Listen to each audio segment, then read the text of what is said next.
have finally accomplished doing all those ridiculous grinds for those rare items and all the familiars that I can actually get outside of the golden variations. And S rank. So, what I'm going to do to finish off these last extra bits is I'm going to go to the casino and buy all of the tickets, the movie ticket things, which, with how absolutely loaded I am, you don't have anything new to say, do you?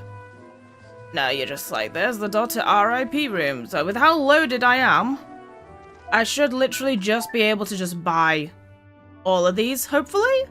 That's what I'm hoping? So for the first one, I need 10,000 for the bronze tickets. Now, this is going to be the most inconvenient thing, because I can only buy, what is it, like 1,000 chips? Luckily, when you do this, it keeps the 1,000s there. But it's still kind of annoying that I basically have to press this like 10 times to get this one ticket, and then I'm gonna have to press this several more times to get all of the other tickets. Like, seriously, why did they do this? It couldn't have been that hard to make it so you could get more than this. Okay, that's enough for first ticket.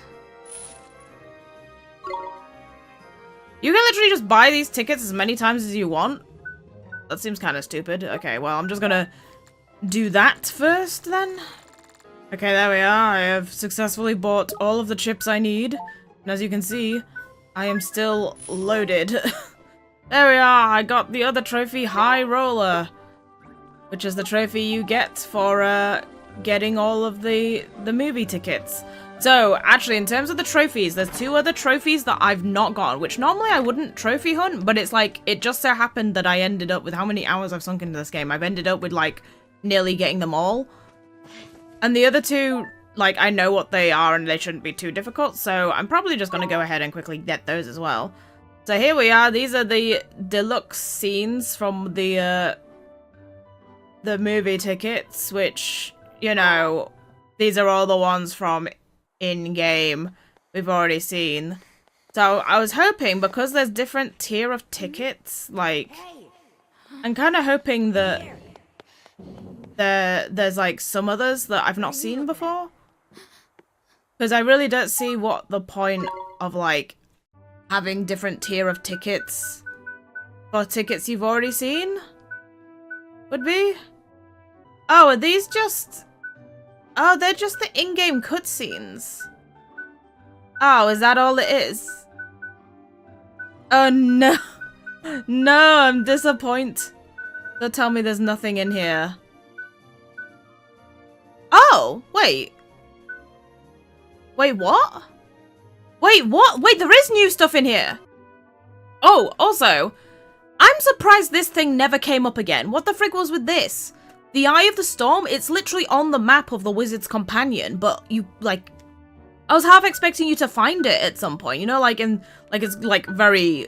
It looks very similar to that, like, Final Fantasy IX eyeball airship thing, and then you actually get on the airship.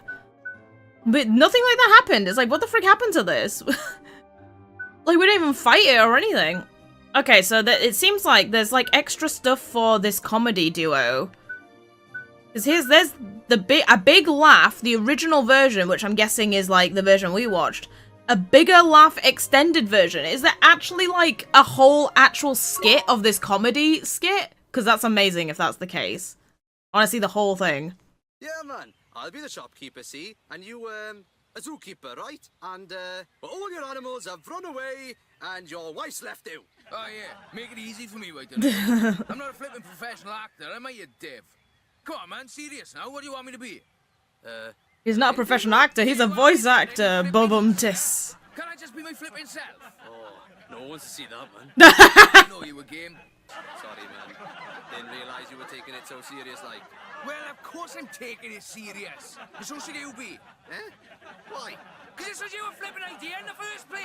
Alright, sorry, man. Do my flipping head in, you are. You and your stupid idiot. Shop, ain't it? Yeah, flipping. Okay, yeah, this bit's new. Fix skull now, have you? Yeah. Let's go. Right, oh, knock, knock, check. You and your stupid earrings. Arrow. Stop it, man. Seriously. Arrow. Oh my god. You make a rubbish shop. They skipped out on And you're all a quipper. they skipped out on that crazy face animation. Good night. And that was it.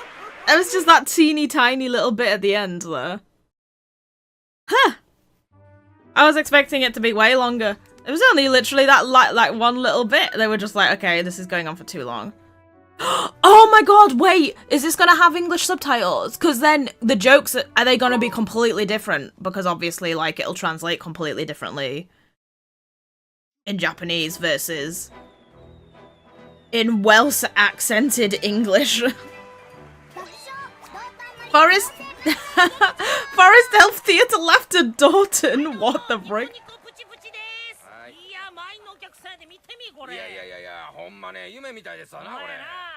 あ、夢といえばね、俺ね、実はね、ずーっと夢あってな。 The voices are so different. あのね、将来武器屋の親父になんのが夢やねんこれ。今さら将来言うてもあれやけど、まあええんちゃうか。ほんま？ほなね、ちょっと練習させてな。 Oh. ほな、俺武器屋の親父やるから。 The boss of a weapon shop.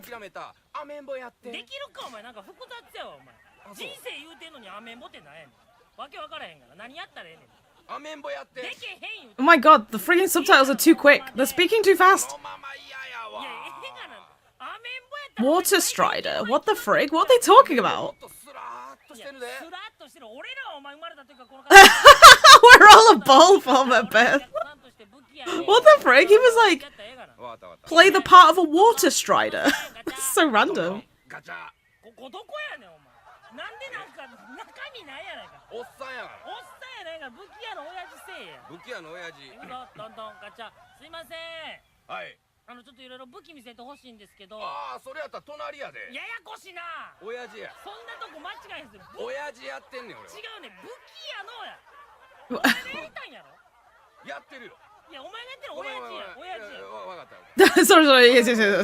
そうや。ごめんごめん。武器屋の親父やで。どんどんガチャ。すいません。ちょっと武器見せてほしいんですけど。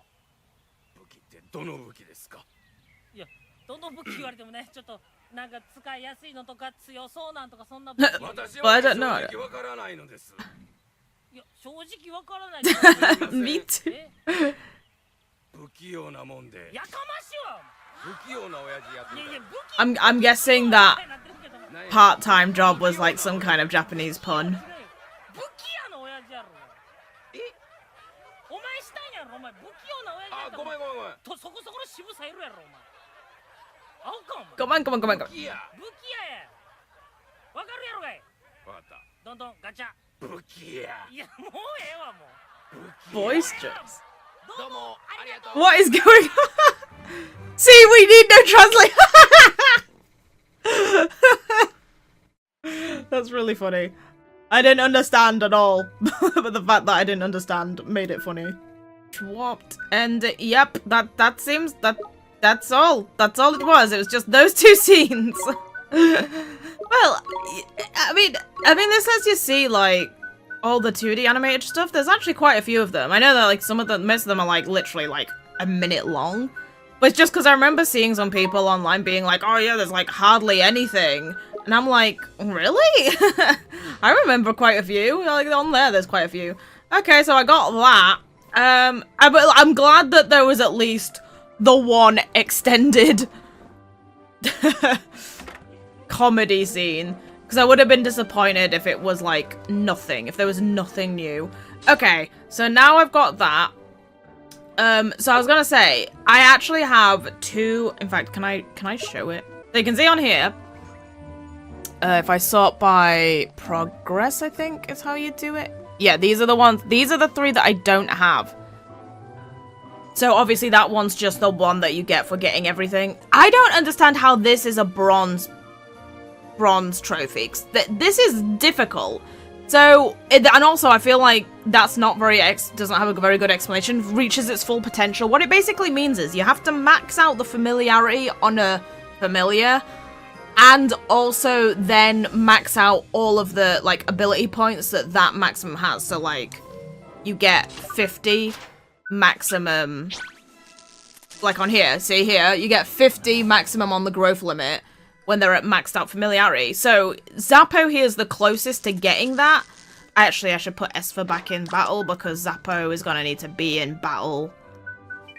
He's going to need to be in battle so that we can get him hungry again and so we can feed him more. So he only needs 3 more points and then he's maxed out and that should count. I'm pretty sure that's getting the trophy. But I don't think that's a very good explanation because I'm like, can you max out a stat? Like, is there a certain amount of, like, you know, like accuracy there is at 25? Could it max out at like 30 or something? Because that, like, I was like, that could be, is that what it means by reaching full potential? But, like, regardless, that's what it means, and I think that's really stupid that that's a bronze trophy, because it's like, that stuff takes so frigging long, like, like, how is that bronze? I've literally, like, had some of these guys from, like, beginning game, and they're still not, they didn't max out until post-game. Okay, and then there's this one, which is the Globetrotter, which is set foot in all secluded regions. Now, I don't know how I don't have that, because, you know, I've done the game, I should have gone everywhere. But I'm guessing that there's some kind of, like, tiny piece of island, because some places have, like, little bits of land separated from the rest of the mainland. That's just in the middle of nowhere, it has nothing on it, but you can technically land on it. So I'm guessing I'm missing one of those. This is not a mine. Okay, no, I can't land on there. But I can land on there. Is there a... looks like a hidden forest place, does this? It is a hidden forest, but wait, have I been in here before? No, I haven't! Ah, there it is! Oh, what the frig? There's a... what? Huh? That's weird. I was like, it can't be one of these glades, because it says on the progress report that I found all the hidden treasures. I guess by hidden treasures, do they just mean... the green chests? No, wait, on the hidden treasures they mean as in... oh, I got a Medal of Valor. I guess by hidden treasures they mean the treasures that you have to, like, seek fortune on the world map. Medal of Valor, I've got 2 of those. Oh, and something else that I noticed a while ago while I was doing all that grinding.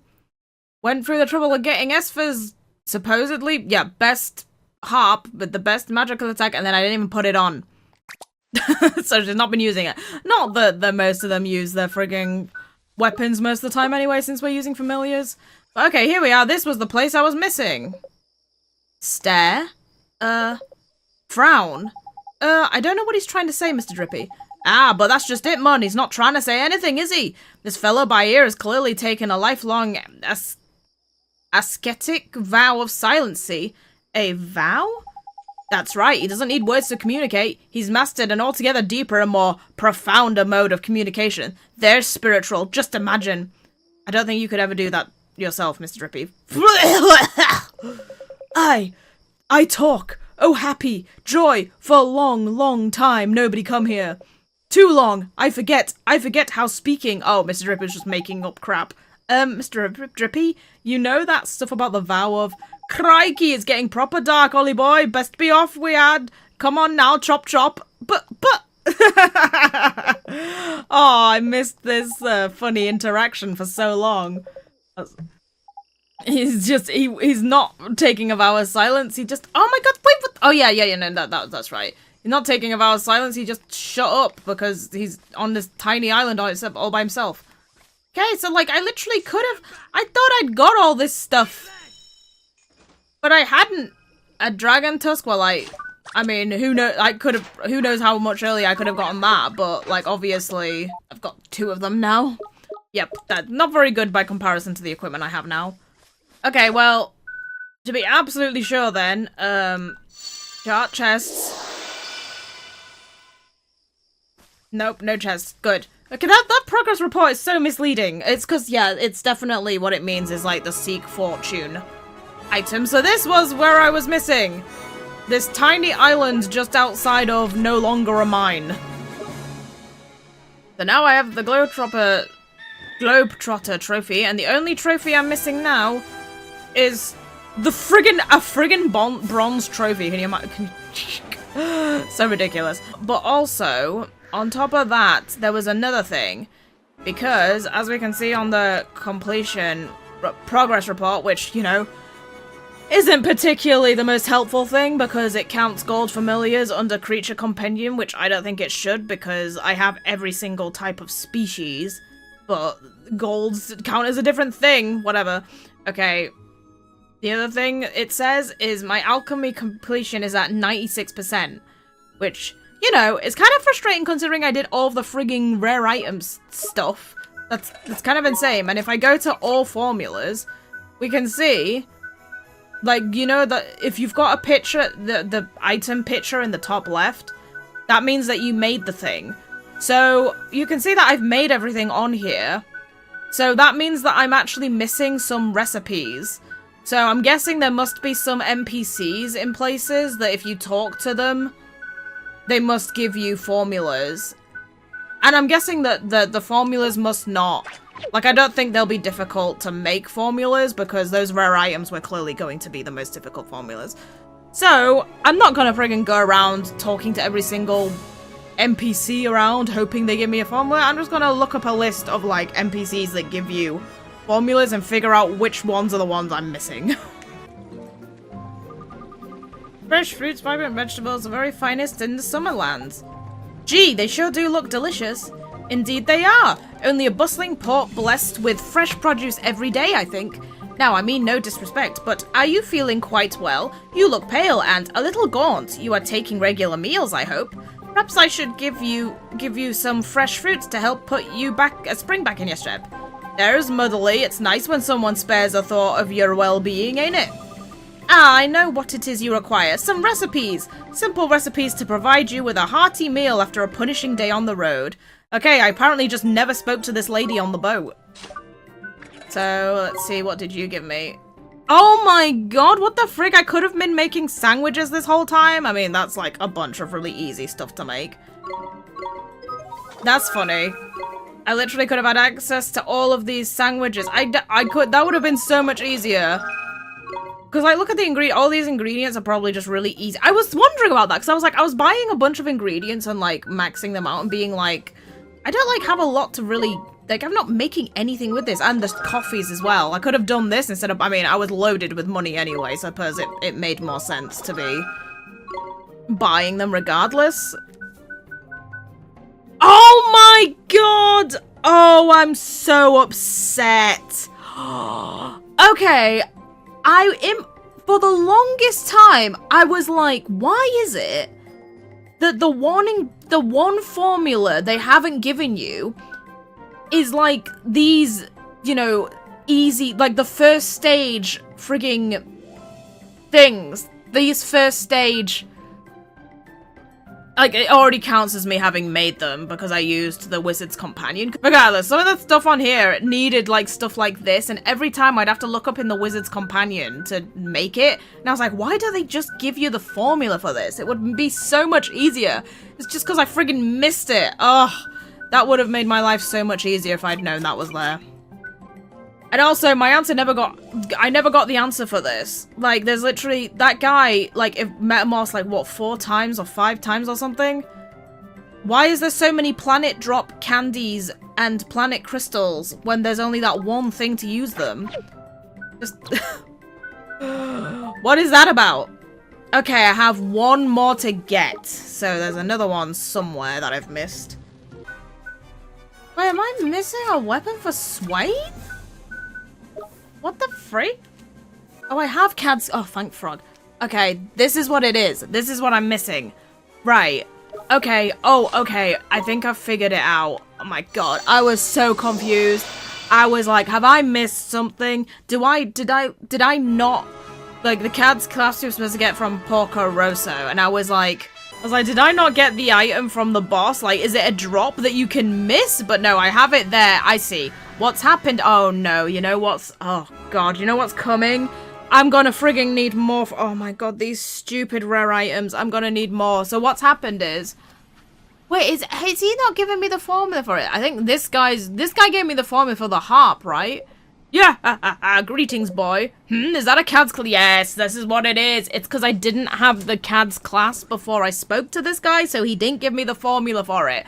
I was so confused because I was looking at the list and I was like, I can't, like, I've spoken to all these people apart from the guy on the Iron Wyvern, which it says is in Skull Mountain, but it's not in Skull Mountain anymore. Is that the one that I've possibly missed?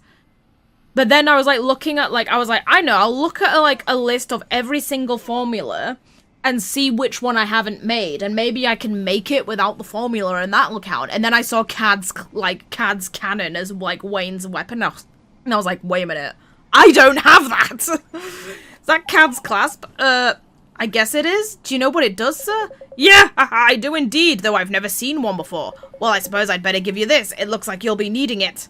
Thank you, sir.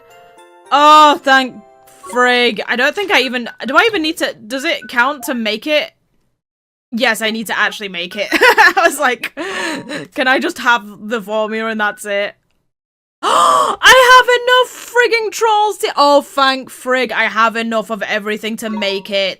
Oh, no grinding. I'm so happy. The game frigging gave me all those extra trolls tiers for a reason. How sad it is that you do that and don't get a trophy for it. Like, Jesus Christ. There! It's done! Pretend that frigging creature compendium completion's at 100%. All that is actually left is... Okay, oh wait a minute. I get the frigging... his final weapon. I thought he was done! Get his frigging final weapon that I'm never gonna use. Even more attack, less magical attack. Maybe I can make him use it against one thing. Okay, so now the only trophy to get now is just to... I just need to make Zappo hungry. Oh god, hold on a second. I've had an idea.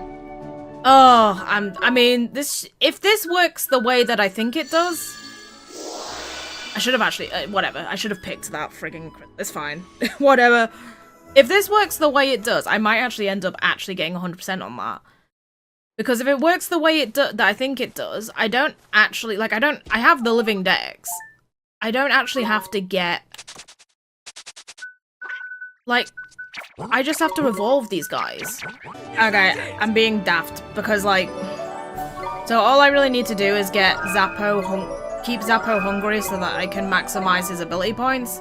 But I'm friggin' doing it. I'm trying one thing. I've put the golden Might, the golden Hurley, and the golden Drongo into my party and they're leveling up just because I'm testing one thing. So I think those are the only gold versions of them that you can get, and if that's the case, it means that once they get their final form, whichever one they pick, hopefully that'll count as 100% because it wouldn't be possible to get the other version of their fully evolved forms. So in that case, I'm gonna do this one thing, get them to their final form, and see if that counts as 100% on the creature compendium. And I think the creature compendium, like, it counts to percentage so long as you've actually seen the familiar. You don't necessarily have to own it. So therefore I won't need to get... If that's the case, I won't need to actually get the other golden Tokos. Have I seen them? I think I've seen them. Yeah, I've seen them, but I don't own them. I think. You, right off the bat, I don't care about you learning all your crap. You need a jumbo sun drop for final metamorph, hopefully. So if that's how it is, yep, so... It's stupid that the golden forms are classified as part of the completion, because it's like, you've got that, like, they're no different, they're just gold. I've already got all of these guys. Yes, I've seen all of the other, oh wait, no, I'm missing one. I haven't seen the frigging, I haven't seen the frigging golden Toko, no, I haven't seen the frigging golden Toko to cold. I must have not... No, I think you have to have defeated it, because I'm pretty sure there's golden Toko to cold inside the ivory tower, and I've seen it, but I didn't defeat it. Well, I was gonna end it all off with a bang of fighting the White Witch right at the end anyway for the finale. The one final fight and finally stealing from her secondary form that I missed, just because that's been on my brain. So, if there's only the golden Toko to cold left, then I will go and just beat it and get it and see if that counts as as all of the completion. Okay, you're gonna need a jumbo moon drop. This guy's gonna need a jumbo moon drop.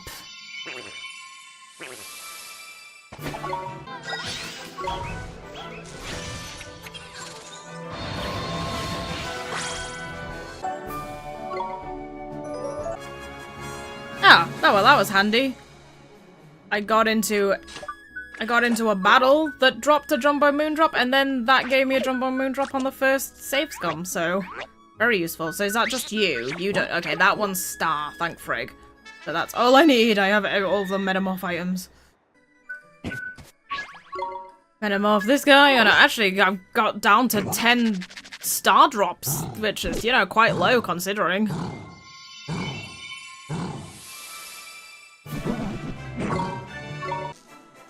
Alright, let's max out a bit more of your attack.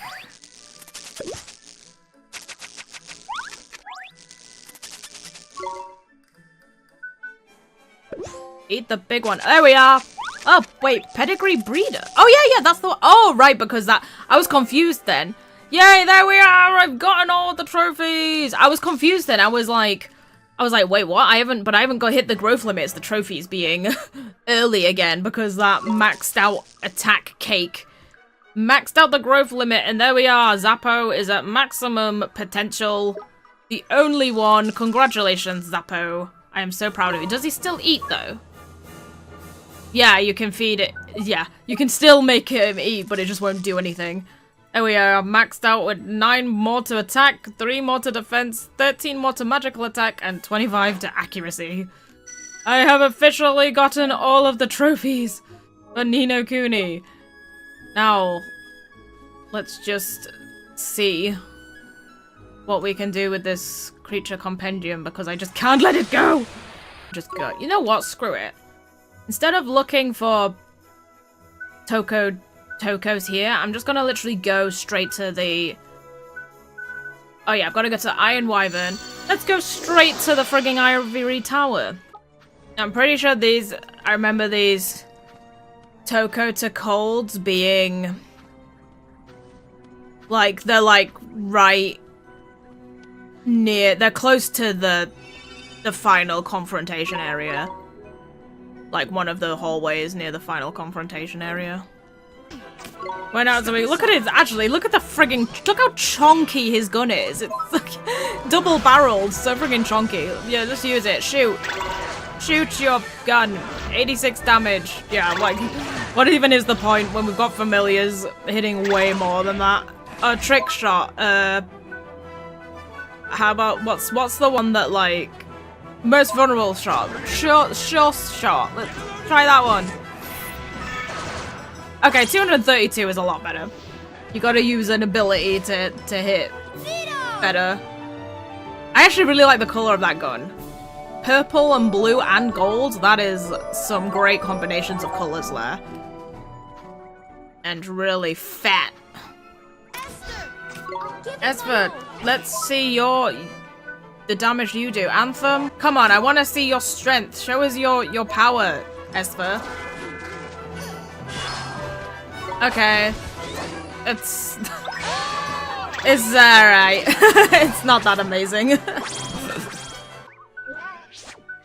Ugh, I'm missing one of the frigging golden hogs, too. Wait. He's in Nevermore. Ah! I don't think there is any golden... Oh, wait, no, there is, because I've got one, which means that they can... Oh, that means that he can final metamorph into one as well. Very annoying. No slacking, you I just need to defeat it. And it is in the hallway. Oh, crap. Kill it quick. Kill it quick. Kill it quick. Thank frig. It is in the hallway just before the White Witch encounter. Oh, I forgot, like, the frigging golden tokos give you money, not experience, which I always find annoying. I mean, I suppose it's, yep. And encountering that guy gave us 99% on the creature compendium. So, So that means that if I understand this correctly, getting all of these guys to final metamorph, and I realized I'm missing one pig here. I've got to get that, see that one pig that's in Nevermore. And that should be all of them? That should be all of them. Oh yeah, and possibly the fully evolved Tin Man. And that should be 100%. You don't actually have to, like, own them all the golden ones.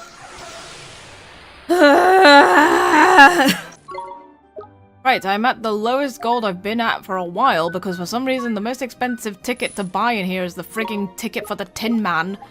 Because I realized that the other thing that I was missing is that if there's a golden Tin Man, if it's possible to get both versions of the final golden Tin Man, then I'm gonna need the other ticket for it. So I went to check if you can get another ticket for it, and you can! So yes, I'm like at the point where I'm like, okay, whatever, I'm frigging doing it! I'm frigging getting 100% on the stupid creature compendium as far as the game is concerned as well. So I'm getting another freaking golden Tin Man from the casino. You either actually own the familiar, or you have to have defeated it in battle. So I have to own both versions, final metamorphs of the golden Tin Man. So I'm gonna own them. I'm gonna go and defeat the one Gob Forsaken or God's... No, it's the Gob Speed is what I'm missing. The golden Gob Speed from Nevermore. Fully evolve all the golden familiars that I have so far, and that should be 100% on creature compare. Why am I here again? I'm going insane. I'm literally... This game has driven me insane multiple times. So I can only get one of these each, so it should be just every final form of these guys. I've seen all of the Tonkies. I'm gonna get the golden Gob Speed in Nevermore, so then I've seen all those. Get both the final metamorphs of this guy, so I've seen all those. I've seen all of the infant metamorphs, seen all the Bopper metamorphs, seen all the Dragon metamorphs, seen all the Toko metamorphs. Okay, I got a whole bunch of metamorphable things ready now, so... Second stage, golden Tin Man to, no, yeah, Tin Man, yeah, Iron Man, golden Iron Man. Here we go, and we're gonna do that twice, because of course they're both ready. Jumbo Moondrop I need, so I get to choose between which one of these golden versions I want, and I'm gonna go for the one that I like the most, which is the golden Electrongo.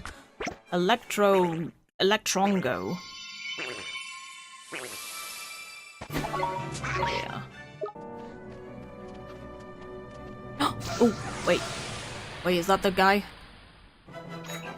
Gobspeed? Yes, golden Gobspeed, that's the one I want. Cool. So I just need to defeat this guy. And then he should be added to the compendium. It actually wasn't too bad. I got told that, like, this guy could be a bit more of a rarer spawn in here. But he was only a couple of encounters before he appeared there. So, just where that guy, the Golden Gobspeed and Golden Gob Forsaken, are in this location, in Nevermore, it's this balcony area that leads to the staircase that's near the final encounter area. Okay, so actually, since that just happened, that means that you should be on here now. Yep, there we are. Got all of the Goldens. And there we are. We've also got the Golden Iron Arm, so that's gonna fill out... Yeah, we'll fill out the last two.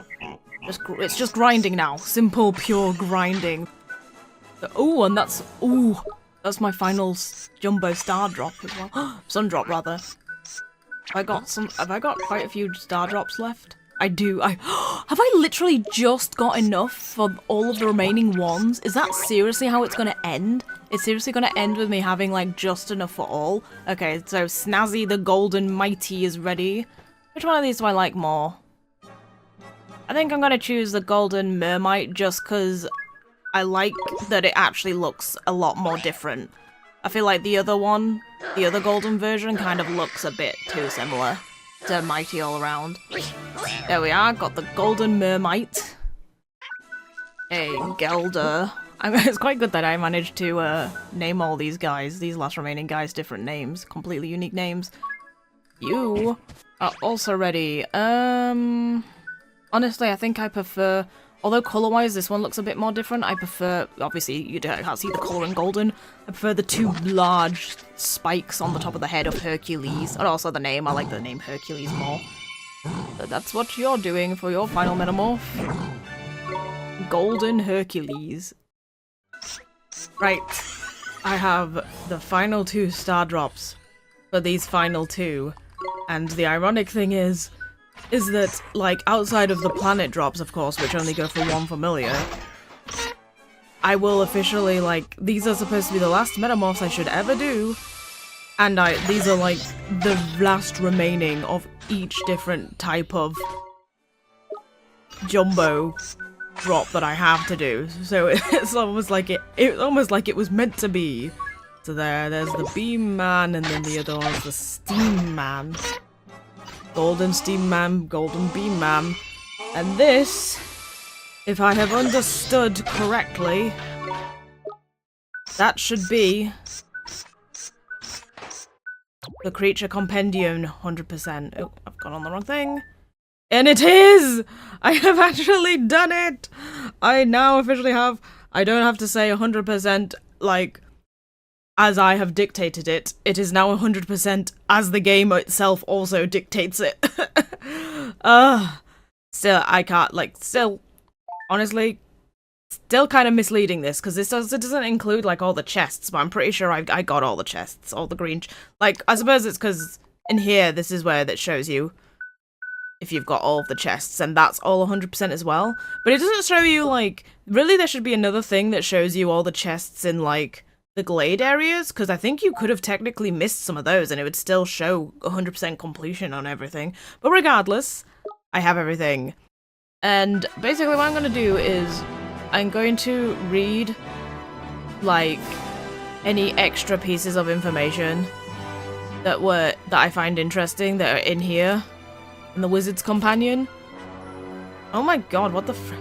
I mean, obviously this is something I made, but I don't remember that face being on the brilliant armor like that as the sun. It just looked weird. Oh look, you can actually make, there's like a blank page to make notes for your own original formulas, because I think one of the pre-orders you could actually get this physical book. So you could actually make your own notes in there if you'd really wanted, if you had that. Okay, equipping your familiars. Ingestion of equipment.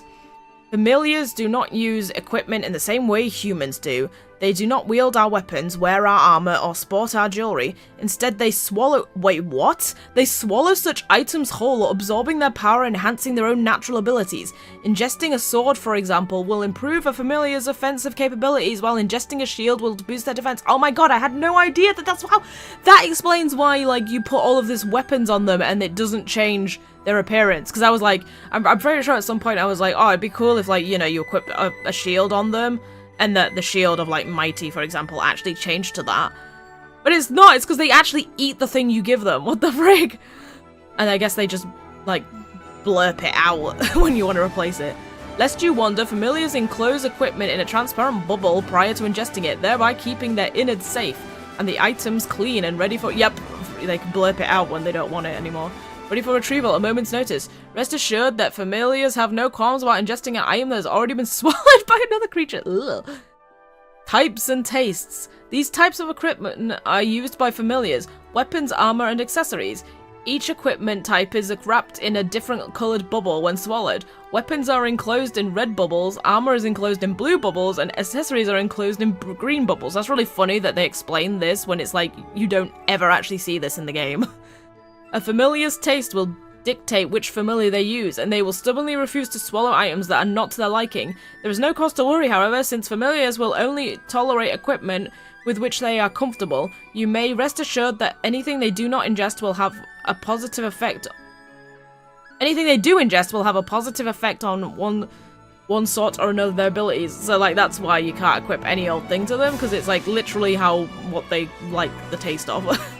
That's really funny. I like that bit of lore there that I had no idea. I kind of wish that I knew that that's how it worked from the get-go.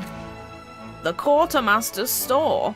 The Quartermaster's Store are a chain of shops which are well known for their range of weapons and armor as for their eccentric crow-obsessed owners. Well, they're not crow-obsessed, they are crows themselves, aren't they? Look closely and you'll see that even the shops themselves have been made to look like corvids in mid-flight. Yep, we can see that. Each quartermaster store is different, and there are many items that can only be purchased at a given branch. Since young wizards' journeys are invariably punctuated by monstrous encounters, frequent visits to the quartermaster stores to stock up on weapons and equipment are a must. While there, you may wish to muse upon a question that has puzzled wizards for generations, namely, are the mysterious quartermasters actually crows? What? What the frig? Is this suggesting that these are actually just normal people that, like, is that why they look so humanoid? But there's a lot of humanoid-looking creatures around. Like, the friggin' cat people are humanoid cats. This is literally suggesting that this might just be a mask that they wear on top of their head, and they're not actually... I thought they were actually bird people the entire time. Why would this actually be a mystery? Like, surely there are either bird people in this world or there aren't. That shouldn't be a mystery. What the frig? Rare weapons and armor. While the quartermaster stock lists are extensive, there is a great deal of equipment that cannot be bought at their stores. Some of this equipment is highly rare, and certain items are wholly unique. Such items include pistols that allow one to open locks from a distance, and harps that attack one's enemies when plucked.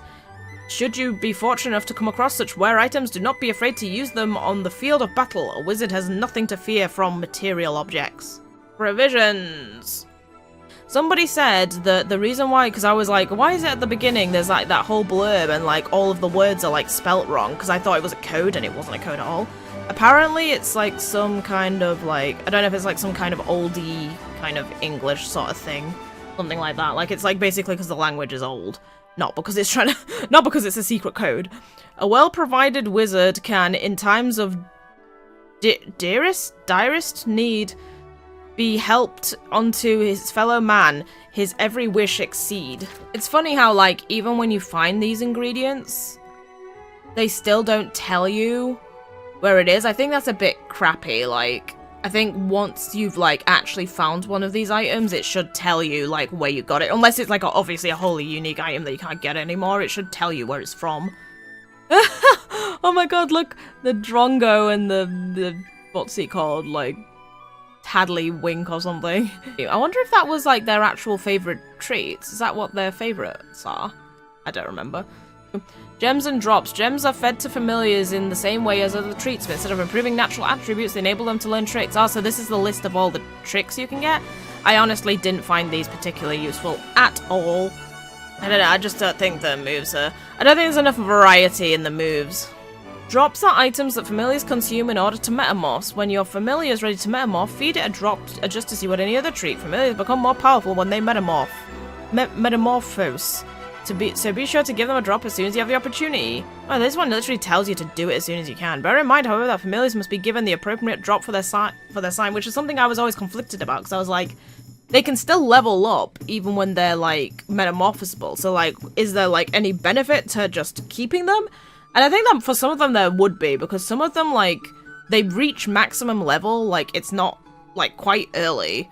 So it's like, really, you probably should have, like, kept some of them from metamorphosing them, because then they'd reach max level, and then that means that you'd have, like, the maximum amount of, like, experience on them. Means of transportation, part 2. Ships and non-wizards rely upon ships to carry them across the world's oceans. Indeed, many dream of owning their own vessel, imagining the freedom this would offer them. Certain ships are equipped with grand mechanical wheels on each side, which enhances maneuverability and allows docking in nearby harbours.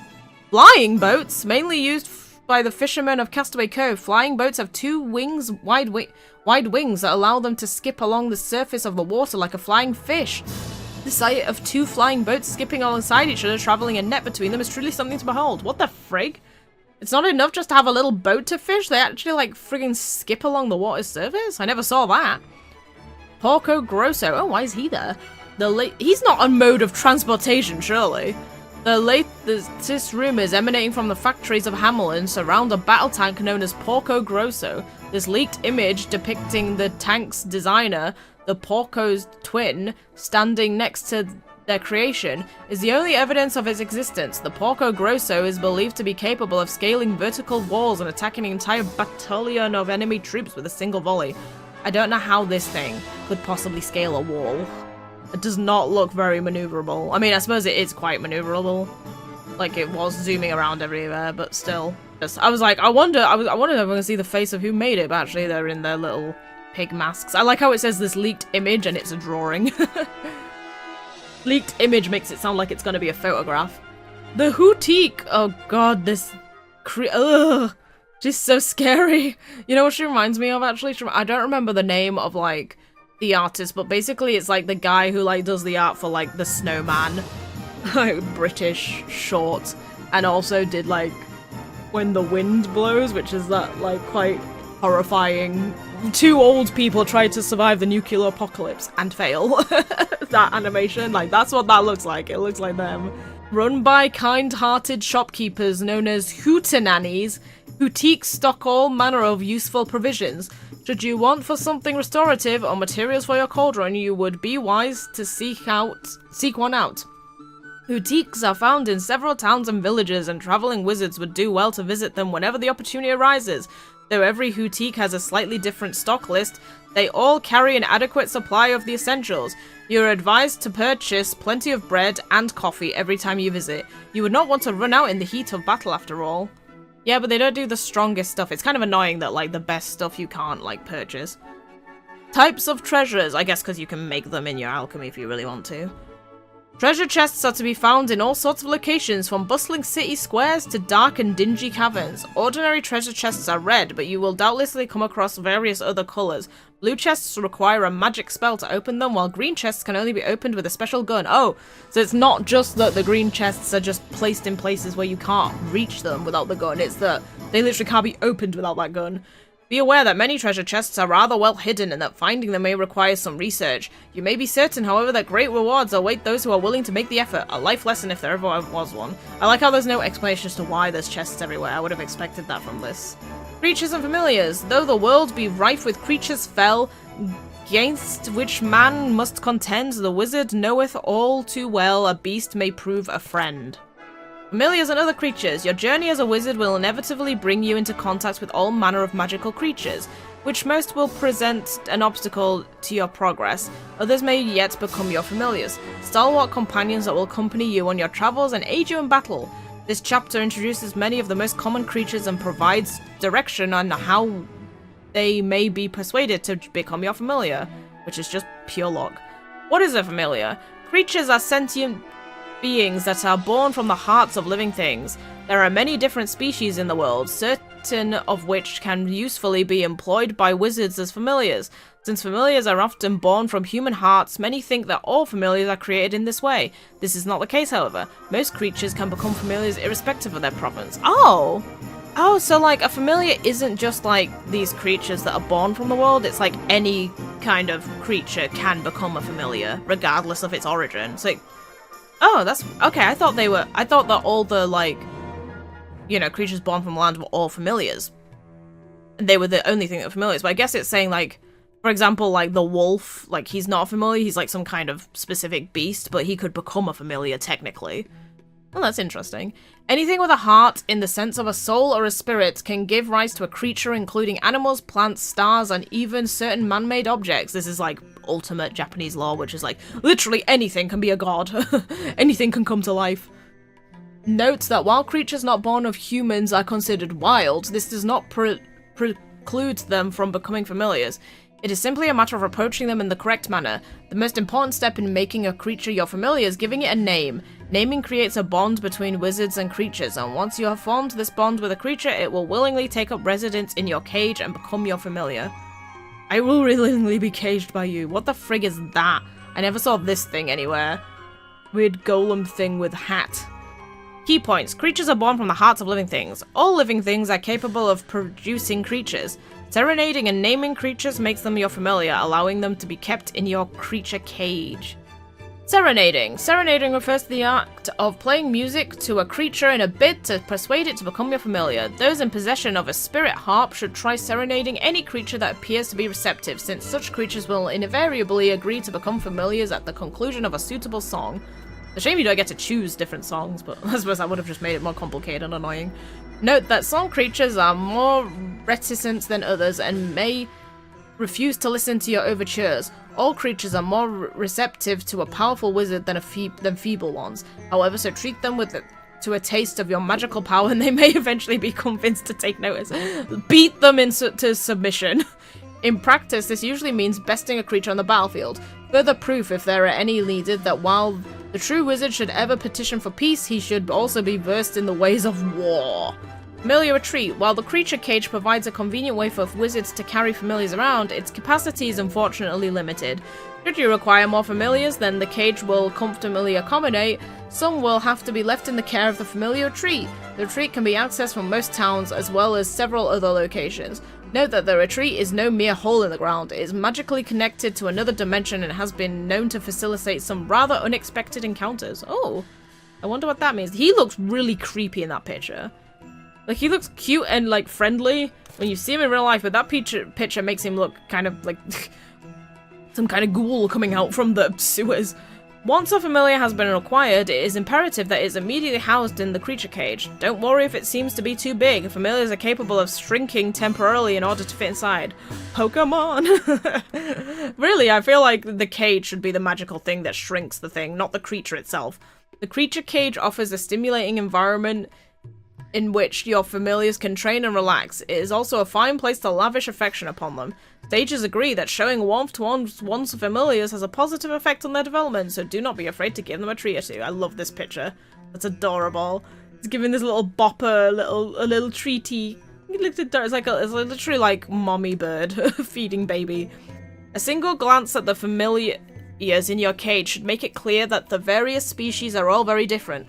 Some are placid and predictable, while others are hot-blooded and apt to bite a wizard's finger without warning. Do not give up on your violent familiars, however. With a good upbringing and the right amount of love, they too will open their hearts and become your loyal companions. I love that. Some of them, like, it's like you've beaten them and they've agreed to become your familiar, but that doesn't mean they won't just savage you.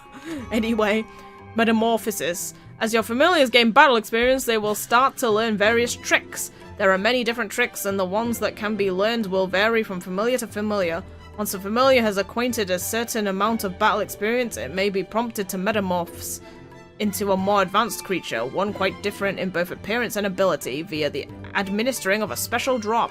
The more times a familiar undergoes metamorphosis, the stronger it will become. When a familiar metamorphoses for the first time, it will assume a second form consistent with all of the creatures of its type. When it metamorphoses for a second time, however, it will assume 2 of different final forms. While passively observing your familiar's development can be amusing enough, attempting to uncover the secrets of metamorphosis represents a much better use of an ambitious young wizard's time. I have done that.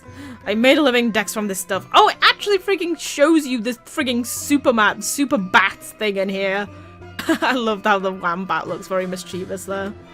Every creature will occasionally drop glowing orbs known as glims during battle. There are various types of glim, each one having a different effect on the wizard who collects it. Green glims, for example, restore some vitality, while blue glims restore magical power. Do note, however, that the effects of the rarest and most powerful glims will vary according to the wizard or creature that collects them. Be sure to bear this in mind during battle. It means that the miracle move is different depending on who picks it up. Familiar signs. Every creature is aligned. Let's see if I can understand this a bit better. Does anyone go through this game actually understanding how these stupid signs work? I suppose actually... Oh, this actually explains the twin thing, because like the tutorial doesn't even explain that. Who actually goes through this game understanding what the resistances and the weaknesses are? Because I swear, like... I've played this game like a couple... Like, this is the first time I've actually played it all the way through, but I've played it twice, and like this first time was like halfway through the game. Pretty much, and like I still didn't have a friggin' clue. It's aligned with the 4 celestial signs, sun, star, moon, and planet, each with its own distinct characteristics. Of these, a small minority of creatures are aligned with special, doubly powerful signs known as twin signs. Right, so the double sign is supposed to be more powerful. I swear, like, stat-wise, they looked weaker. The creature's sign has a notable effect on its performance in battle. Creatures aligned with the sun sign, for example, are effective against those aligned with the moon sign, but ineffective against those aligned with the star sign. While creatures of a given species commonly share a sign, this is not always the case, as other factors such as habitat also influence their alignment. What? Wait, what? So you can get some species of the same species that have a different star sign? I never saw that, I swear. Finally, while a familiar sign may affect its growth and metamorphosis, it is important to remember that battle experience is the most important factor in any familiar's development. The 8 signs and their effects. Sun. Creatures are proficient at fire-based attacks and are fairly difficult to put... Oh, what the frick? I had no idea these literally are linked to actual elements and resistances to things. I had no idea that that was a thing. Twin Sun. Creatures are highly proficient at fire-based attacks and are difficult to put asleep.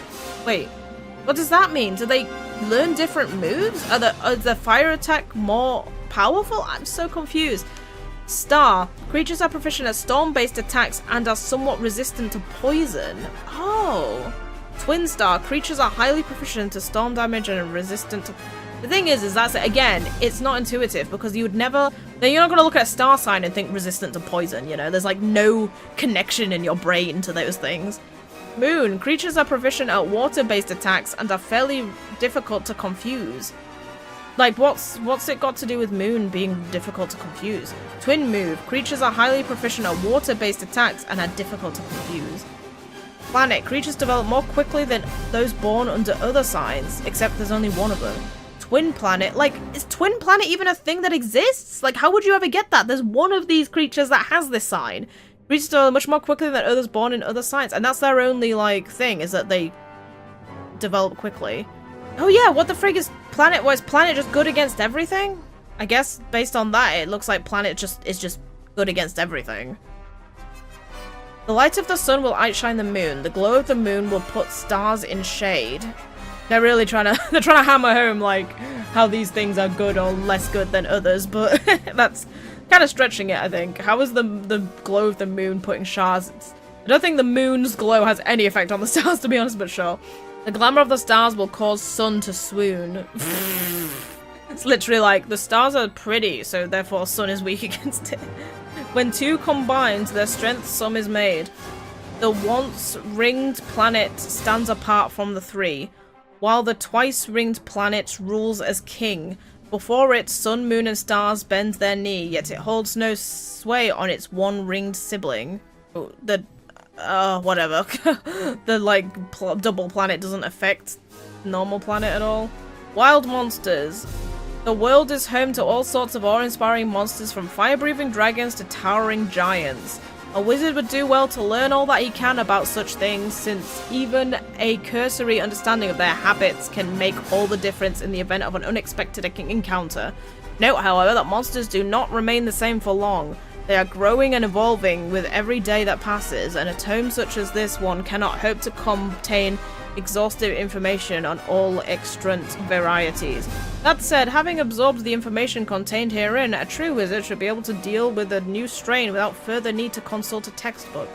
Ugh, what is this thing? That thing looks terrifying. That looks like one of the zombies. Is that like a two-headed stag back there or something? Then a snake. Oh, like, yeah, so this is obviously talking about, like, creatures like Pep. Oh, and there's also like a lizard there with a kind of suggestive looking head there. And dragons, of course, like Tengri. Millites. What did I always call these mites? I always called them mites, didn't I? Millites. Proud warriors who boast great battlefield experience. Millites excel on the battlefield due to their offensive abilities, defensive power, and speed. Many of them are also adept at using weapons. Note that while all creatures like sweet things, Millites are famous for their love of chocolate. Is the thing that they like just literally dictated by what type of creature they are? I thought that it would just be whatever stat is best to be improved. But it might literally just be because it's a mite. Dynamite's a Draconess, isn't he? And he likes chocolate as well. That's strange. Okay, legendary beasts. Guardians. Kind-hearted, divine beings that protect the natural world, which we did not see a lot of that kindness. Areas rich in life or natural energy, such as forests and volcanoes, are invariably protected by guardians. Though they are usually rather docile, they are wont to become enraged when their domain is threatened. Pictured here is the Guardian of the Woods, a mighty being known for harnessing the power of the wind in defense of its forest home. They just didn't put like any kind of like earth or grass-based element, because it's just weird that this forest guy wields wind of all things. Bestiae, or the beasts as I've been calling them, a common sight in grasslands the world over. Bestiae are some of Mother Nature's toughest warriors. Bestiae are swift, powerful creatures that generally live on grassy plains and other such flatlands. They tend not to use weapons, preferring instead to attack with their teeth and claws and nails. Though naturally aggressive, they can be rendered amendable with cold treats, ice creams being a particular favorite flavor. Legendary beasts. The Great Stag of the Grove. Is this what, like, what's it? This is like the gladiator, isn't it? This is what, did he start out looking like a deer with those kinds of horns and then he became that, like, centaur guy? A roaring red stag that protects its bountiful forest home. This proud beast is usually found near the spring in the Golden Grove. Though its antlers change appearance on a regular basis, it is the same stag that has guarded the forest since times immemorable. Its mighty roar is used both for summoning the forest beasts and for attacking enemies directly. Also, kind of weird that, like, why is this one silhouetted? Like, that one, I mean, I suppose obviously it's gonna have its own page there, but, like, the other one showed, like, a depiction of the Guardian of the Forest, and this one's, like, silhouetted as if it's mysterious. Aquatica, fearsome creatures that lurk in the darkness of the depths. Aquatica thrive wherever there may be plenty of moisture, meaning airy seas, lakes, and even humid swamps. Their ability to move freely in water gives them an advantage over most travelers, so take great care when journeying through the aforementioned habitats. Creatures of this genus favor pies over other types of treats. Tentacles from the deep, a monster that appears whenever there is a rainbow. Ho-Oh? Even the youngest children in Castaway Cove are familiar with the legend of this sea monster. Supposedly, a rainbow reveals itself to night fishermen out at sea. When they paddle out to investigate its origin, the boat is gripped by giant tentacles and dragged down to the depths. The legend goes on to specify that should anyone manage to escape the tentacles, they'll be overcome instead by dazzling lights which rise from the seabed. Note that consequent absence of survivors makes this legend difficult to verify. Well, how's there a legend if no one's ever survived it? Also, this sounds like, that looks and sounds a hell of a lot more like the Kraken. But they're clearly they're talking about the royal jelly. I mean, I guess the jelly does have tentacles, and obviously the lights are because of the lights, but still. Like, look at that! That thing is clearly the Kraken. That's not the royal jelly. Kraken's cooler than jelly. Avis. Avians, the burbs. Winged beasts that soar upon the six winds? The frig are the six winds? Is that a real thing? Is there some kind of scientific thing there? That sounds interesting. I didn't realize there were so many different types of winds. Most aves use their wings to take to the skies and pounce on unsuspecting victims from above, often using their sharp beaks as weapons. Aves will eat almost anything they can peck at, but have been observed to have a particular fondness for all kinds of ice cream. It's a seagull stealing your ice cream when you're on the beach. Master of the Skies, a charm worn by those who ride upon cloud sweepers. Wait, what the frig? This has got nothing to do with any kind of beasts. The image on the right depicts a charm that is very popular among those who ride cloud sweepers, believed to represent a legendary creature that once served the Queen of Xanadu. This simple yet attractive ornament is said to bring luck to all those who fly. What the frig? Was this once gonna be some kind of boss that we were gonna fight? I wonder if at some point they actually wanted there to be like a boss per like each type of familiar, but obviously they couldn't manage that because that was a lot. Nightmares, the worst dreams you've ever had. As briefly mentioned in the introduction to the locket, people become broken-hearted when the virtues that make up their heart are lost or stolen. While most broken-hearted people can be returned to normal by restoring the virtue that is missing from their heart, some can be possessed by nightmares, a predicament that is rather more difficult to resolve. Nightmares are mysterious presences that consist entirely of evil. They seep into the cracks that formed in broken hearts, further disrupting their balance. Those who are possessed by nightmares lose sight of themselves completely and become totally different people. Since nightmares do not generally alter a person's appearance, however, their friends and family may not even realize that the victim has been possessed. To return the victims of possession to their old selves, one must first drive away the nightmare. Only then can the missing virtue be restored of their heart. Creepy and also kind of gross. It looks like it's seeping out the cracks of their brain rather than their heart. Every creature has a weakness. Oh my god, somebody's about to shoot that poor Ulk. Not the Ulk. Knowledge is power. Each creature has its own strengths and weaknesses, much like each wizard. Unlike wizards, however, such attributes are largely determined by creatures' genus and species. Ulk, for example, have been found to be highly susceptible to poison. Mezi wizards having observed their pronounced reaction to both natural and man-made toxins. I mean, I find that most creatures are just weak to just beating them to a pulp. Automata, on the other hand, are generally resistant to poison but suffer badly when subjected to electrical attacks, which disrupt their inner workings and prevent them from operating correctly. Elemental traits of this kind can vary wildly depending on genus and even between metamorphically linked species. This is due to the fact that some creatures knowingly sacrifice their affinity with one element in order to increase their affinity with another during metamorphosis. One need only compare a fire ogre and a water ogre to comprehend the developmental consequence of such a choice. Creatures attribute and are therefore extremely varied. Remembering a creature's strengths and weaknesses and adjusting one's plans of attack accordingly is no mean feat, but the Wizard's Companion is here to help. This volume contains extensive information on various enemies' most important characteristics, so be sure to consult it prior to battle. Such knowledge may just save your life. Finally, it should go without saying that no single attack, spell, or strategy will prove equally effective against every enemy. There are no shortcuts in wizardry, only through study and training can one hope to become a sage. That's really not true. If you freaking have Dynamite with Ear Splitter and Zappo with Parp, nothing can actually survive that. Even if it's resistant to it, it's not resistant enough. Minima. Beware those whose size makes them appear harmless. Minima are very small creatures whose adorable appearance has lured many an unwary traveller to his doom.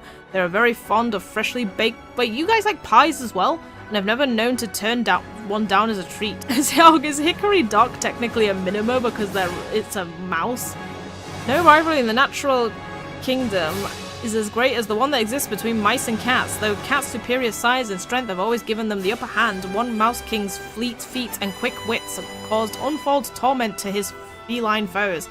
His favourite trick became known as catfishing, and involved dangling his tail out of a mouse hole to attract the cat's attention before quickly withdrawing it, just as his hapless victim crashed headfirst into the wall, unable to squeeze through the tiny opening.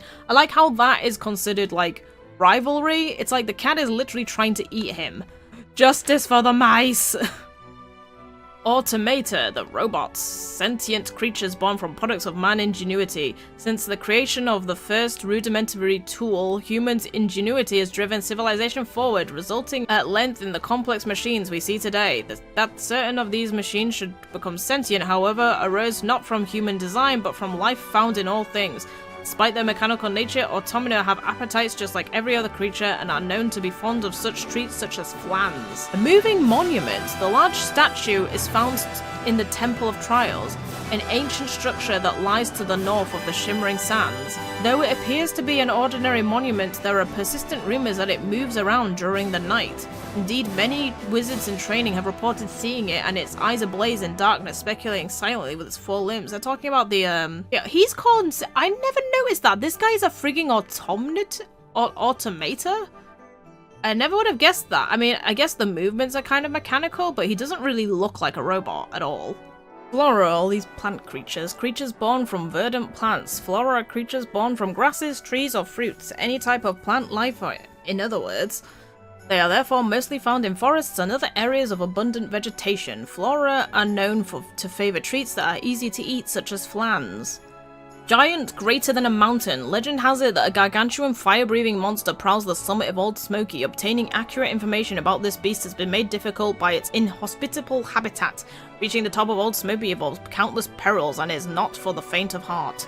Like, this is also another thing. Like, is that supposed to... It seems like maybe they had a load of designs for other familiars as well that didn't make it into the game. 'Cause look at that guy. They've got this pterodactyl guy here as well. Like a bunch of things in here that like didn't show up. Like this thing, this dolphin looking thing. He looks really cool and he didn't show up. All this crocodile guy. Is that like that? I don't know. Is that like supposed to be, was that supposed to be another familiar that was a wolf, or was that like proto Cerberus? And there's other automata guy here, like this cog guy. You never saw him. He looks kind of similar, I guess, to the other cog thing. Yeah, it is there. It's kind of similar to that, but it's not. It's a different guy. Vermis, small creatures who boast surprising strength. These are all the buggy guys. The hearts of some of the humblest organisms that inhabit our world have given rise to varied creatures that are almost unrecognizable from their crawling, slithering progenitors.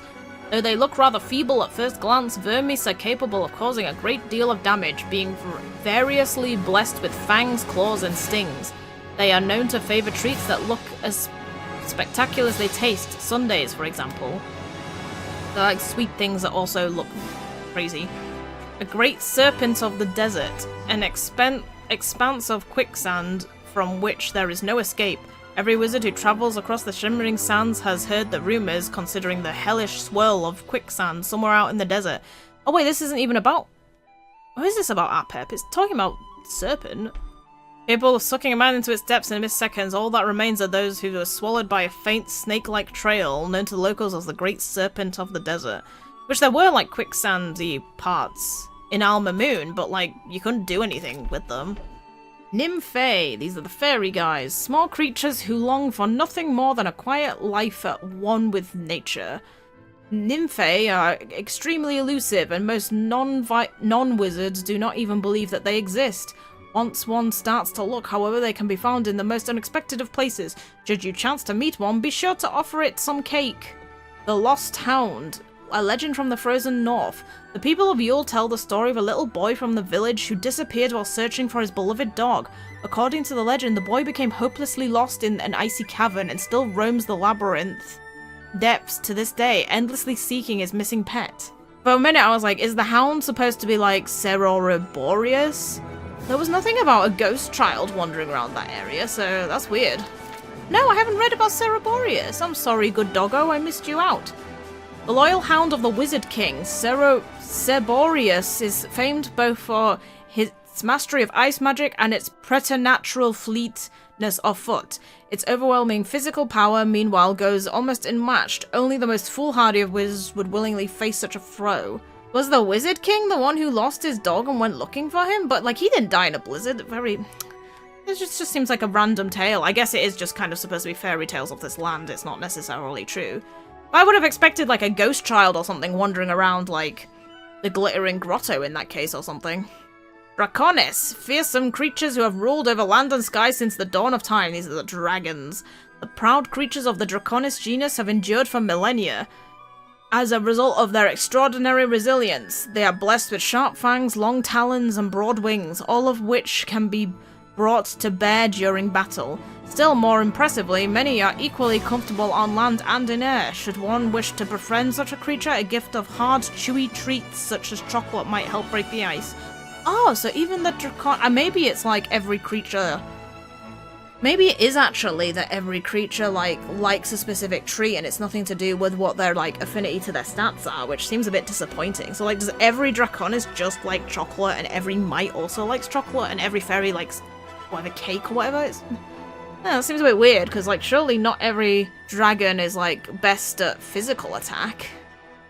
The Wonder of the Water, the giant beasts of the Miasma Marshes. The sinister area of wetlands known as Miasma Marshes is said to be the home to a monster so large that it is often mistaken for a mass of land. Reports speak of two heads appearing to rise from the water, flanking a gargantuan island that was not there a moment before. Wizards are reminded not to approach any novel islets they encounter while abroad upon the marshes. Indeed, they are strongly advised to do the opposite, and with all possible haste. That looks like the Loch Ness Monster. I always called this the mystery creatures. They're called Arcana. Oh, it actually says mysterious creatures, but about whom very little is known, so I guess I kind of was right. No one knows where these creatures came from or what type of life force spawns them. Indeed, one of the few things that is known about them is their fondness for cake, which is weird because it's like, look at these guys. They're sun creatures? Like, can we not presume they spawned from sunlight or something? The Blood-Red Enigma, a curious creature from the northwest. Many traveling wizards have reported seeing a mysterious crimson-coloured creature in the northwest parts of the Summerlands. It's said to be a horned beast with a long body and two wide wings. This creature was drawn by a village boy who claims to have seen the creature. The boy went on to say that the beast, or burned his hands rather, when he attempted to touch it. Child's rendering of the beast. Who's that supposed to be? Again, is this just world building, like it's just myths? Or was like that meant to be some kind of creature in the game that just didn't come to fruition? Daemonia, the demons, ghastly creatures born of the heart of darkness. Daemonia are fearsome creatures of uncertain origin. While sagely scholars agree that they cannot be of this world, they can say little else with any certainty, save that they are partial to Sundays. Indeed, they can occasionally be seen scoffing them in the shadows. I do wish that they used a different symbol, because that looks way too similar to the dragon, the Draconis. But I do like that, like, angel creatures are also daemonia. Although, I feel like maybe it should have been the opposite. Like, if you know, like, biblical kind of lore. Really, it would have made more sense for these to be, like angelis, to be angels. And then some of the angels became demons, you know, if that makes sense. Or became falling angels. I don't think, like, any angels became demons. Like, lights that glow in the darkest night. What was it that was seen in the mirror? Rumors are circulating in Autumnia about a priest who disappeared on an island to the north of the continent. He was last seen on the evening of the new moon, standing in front of a mirror with a candle in his hands. Those who saw him that night claimed that though he only held one candle, countless flames were reflected in the mirror, as well as a set of eyes and a grinning mouth. What is that about? What mirror? What mirror are they talking about? I don't remember there being a mirror in the game. More too. So these are the ghost guys. Tragic beasts to whom death did not allow to escape. Wait, did not allow the escape they so craved? What? Are you frigging telling me that all of the ghost guys are all, like, creatures that, like, killed themselves? They, like, became suicidal and committed suicide and they became Mortu? That's pretty dark. Most wizards fail to notice the presence of Mortui? I don't know how you say that. Until they are standing right next to them. This is only natural, of course, having been condemned to wander this world for eternity. They have become very adept at passing by unnoticed. Should you happen to spot one, resist the urge to scream and offer it some cake. I'll see, we know this one, the Great Ghost Ship, and it actually fits where it is in the Wizard's Companion. What awaits after life on the ocean waves? A group of night fishermen were casting their nets in the moonlight when all of a sudden a great darkness fell upon them. When they turned around to see what was blocking the moon, they spied an enormous battleship, one they had not seen approaching despite its great size. Without any warning, the galleon opened fire on the fishermen and sank their boat before fading into the gloom as silently as it had come. Extract from Coast Guard's report. Well, that's pretty friggin' evil of them. You friggin' shot fishermen? Come on, guys. At least friggin' attack people that, like, have a chance of fighting back. And yeah, that's the page about the shining tree that is, you know, you're not allowed to look upon it because it will incur the wrath of the gods. But supposedly the ones that Ollie has, the final ones that he's got, is made from a branch from this thing. And here's the Mandragora, frost-loving creatures that have been observed gulping down whole icebergs in seconds. What the frig? It got stuck at the top, I was a bit confused. The ice they consume remains frozen within our stomachs, giving their bodies a heft that is of great use during battle. Look at this thing. Okay, look at all three of these. That top one is the best looking out of all of them. It looks completely unique. It has a spotted pattern on it and a gradient. It has really piercing, angry looking eyes and spikes on its head and no mouth. It looks interesting and unique. Then you look at these guys, and they all look really similar, and they're basically just peanut blobs with a stupid face. Like, that should have been its final form, not its first form. Like, what the? Why is this the final form? It's literally the most boring looking of all of them. It's like it got less and less detailed the further along you went, and then this one has really stupid hair as well. At least it lost that hair, but, like, I don't understand the design process of this thing. It's just really weird, and it's almost like they were just like, everybody put designs in a hat, this thing has to have a peanut shape. Like, there you go. Like, they just gave everyone a basic shape and said, draw what you think it should look like, and they put it in a hat and they pulled 3 out, and those were the 3 they decided were the final designs. Pandora Gora. Though selfish and ill-tempered, Pandoras are surprisingly kind towards their minions and are always willing to do battle in order to protect them. Mandragora. What's the difference between that? Mandragora? Mendragora. That's 1 letter difference. Mendragora. Though their tears are known to have a healing effect, the selfish nature of Mendragoras mean they will never share any of them. Tundragora. These gluttonous creatures comb beaches in search of things to eat. They are known to become violent when hungry, so it's best to avoid them at all times. Well, you don't have to avoid them because they literally don't exist in the wild. The Cat's Cradle. Even the greatest of sages must rest from time to time, and those who find themselves far from home and weary from wizardly exertion know to make for the nearest Cat's Cradle. The Cat's Cradle chain of inns has branches in every part of the world, and each one boasts different amenities. Some are even simple hotels, while others are grand spa resorts. What all Cat's Cradles have in common, however, is the warm welcome you received from their proprietors. Just be sure not to stare at their cattier coiffures. I don't know what that means. I know it obviously means the things on their head. Is this just a human lady that's just obsessed with cats? Like, she's a crazy cat lady?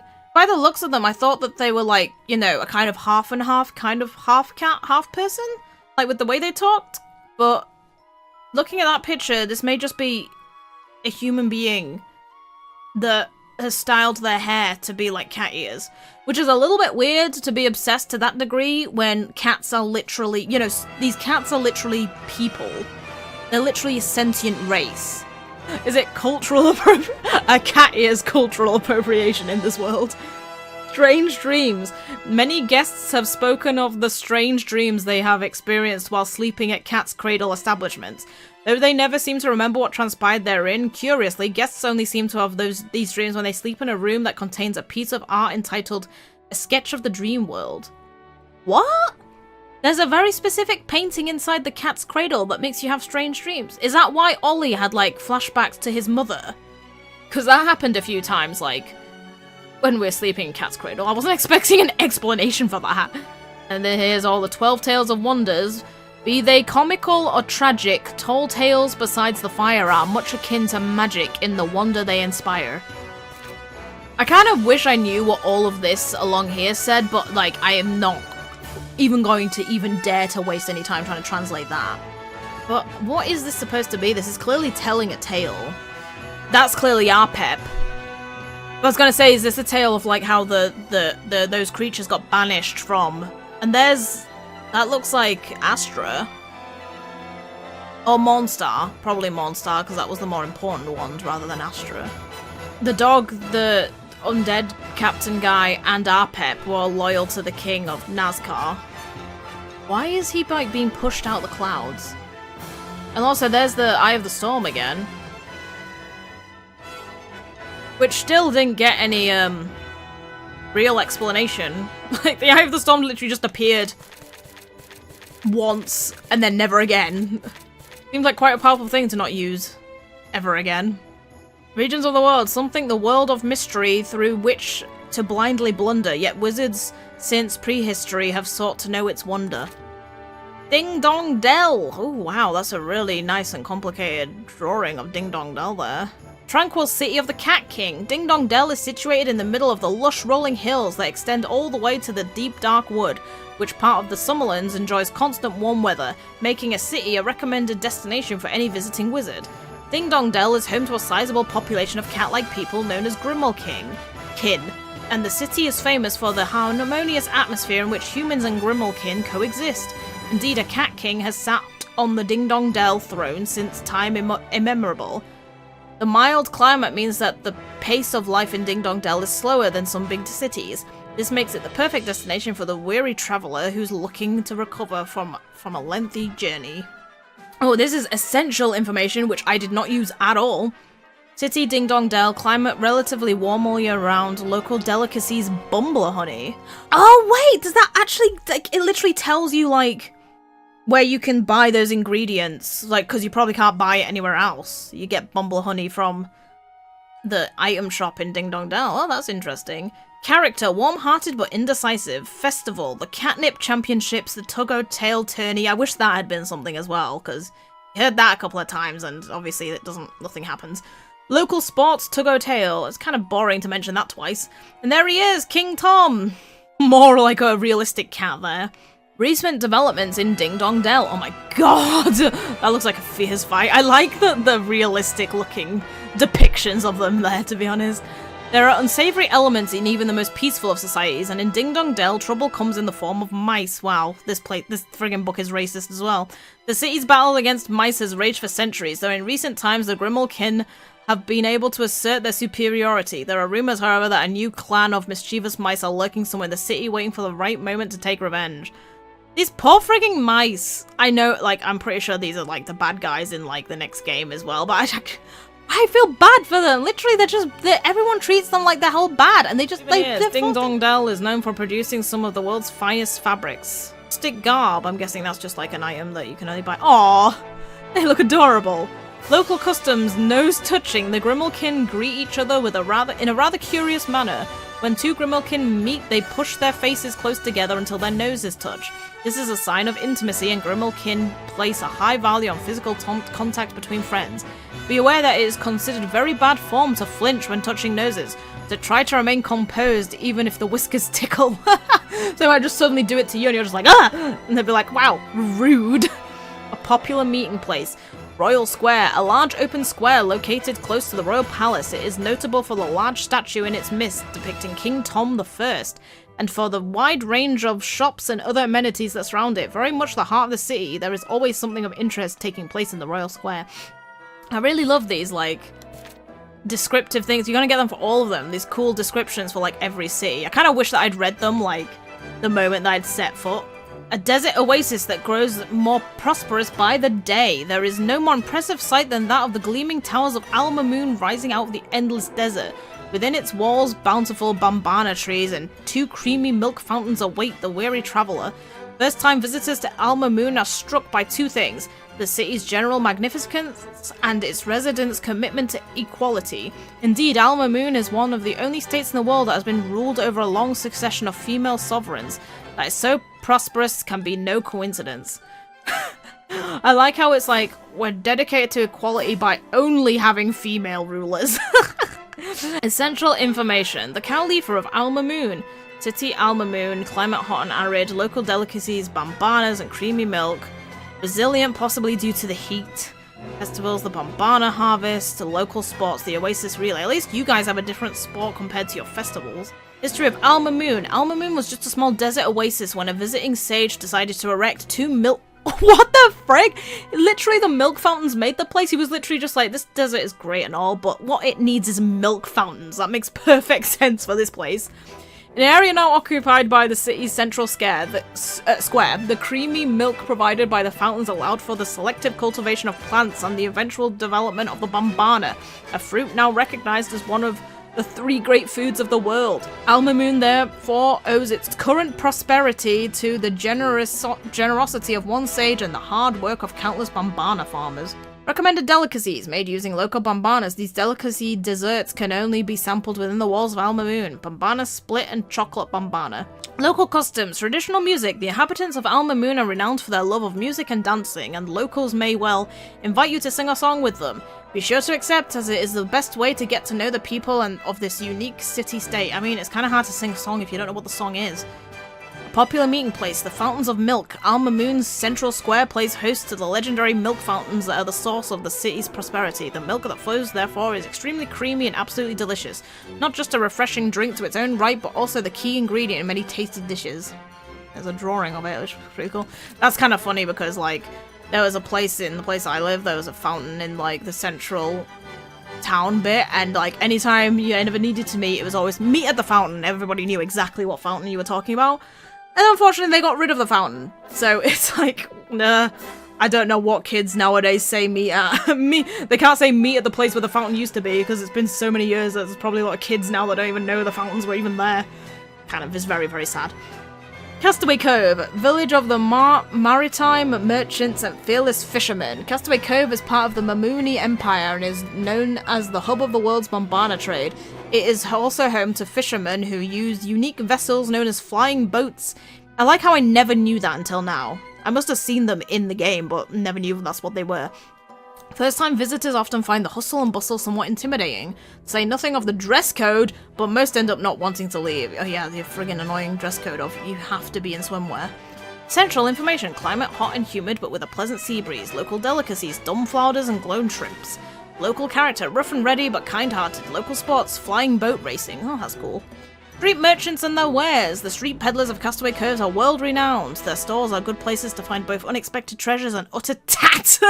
It is up to you to try and tell the difference. Complete and utter tat. The Temple of Trials. In the northeastern part of Shimmering Sands lies an ancient structure known as the Temple of Trials. The temple, protected by a fearsome stone guardian, was built to provide tuition for would-be sages. Wizards fortunate enough to train there must pass both the test of wits and the test of friendship before facing a fight. What if you don't have any friends? You're not allowed to be a wizard if you have no friends. Far more difficult challenge. It is generally agreed that only wizards who are capable of overcoming the third test have the capacity to become sages. Like, what about, like, Richard? Like, he's just on his own. Like, who did he do the test of friendship with? Because all the sages had to do it, right? What the frick? Who the frick is this? That's not Umbopper. He looks like he's wearing Umboppa's clothes and he's Umboppa's size, but he's not got Umboppa's face. The Supreme Sage. Visitors to the Temple of Trials may be fortunate enough to granted an audience with the Supreme Sage, a wizard believed to have resided in the temple since its construction. The Supreme Sage is known as the Grand Master of all things pertaining to familiars and will impart his wisdom and advice to those he deems worthy. A visit to the Supreme Sage is imperative for any wizard who wishes to make an impression on the battlefield.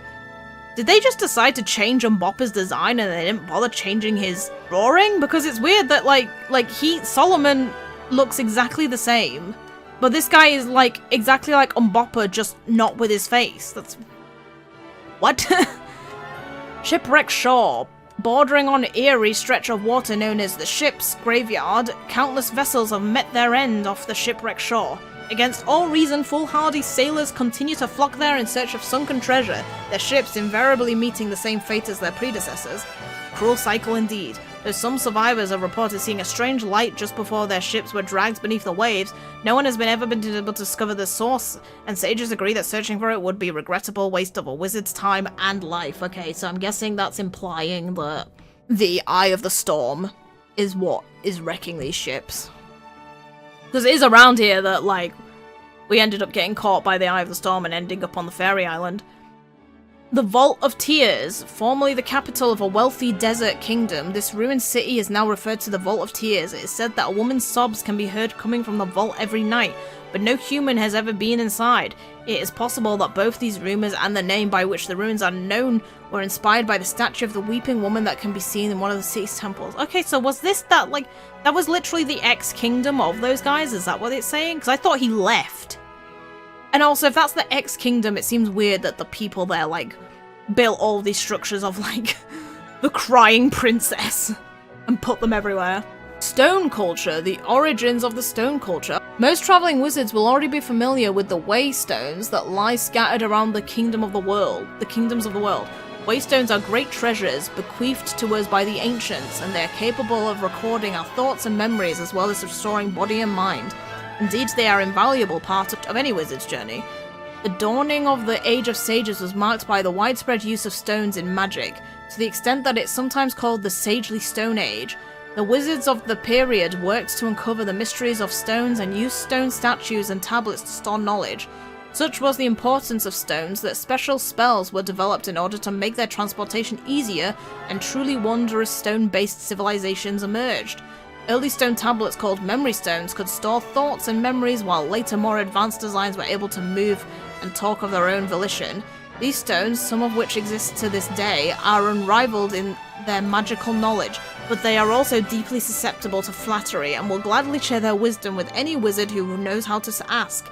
Be sure to take every opportunity to learn from these stones, right? So it doesn't really reveal everything about the Wayward Stones, but it's a bit also about the Telling Stone as well. City Guardians. Most of the great cities of history were built from stone.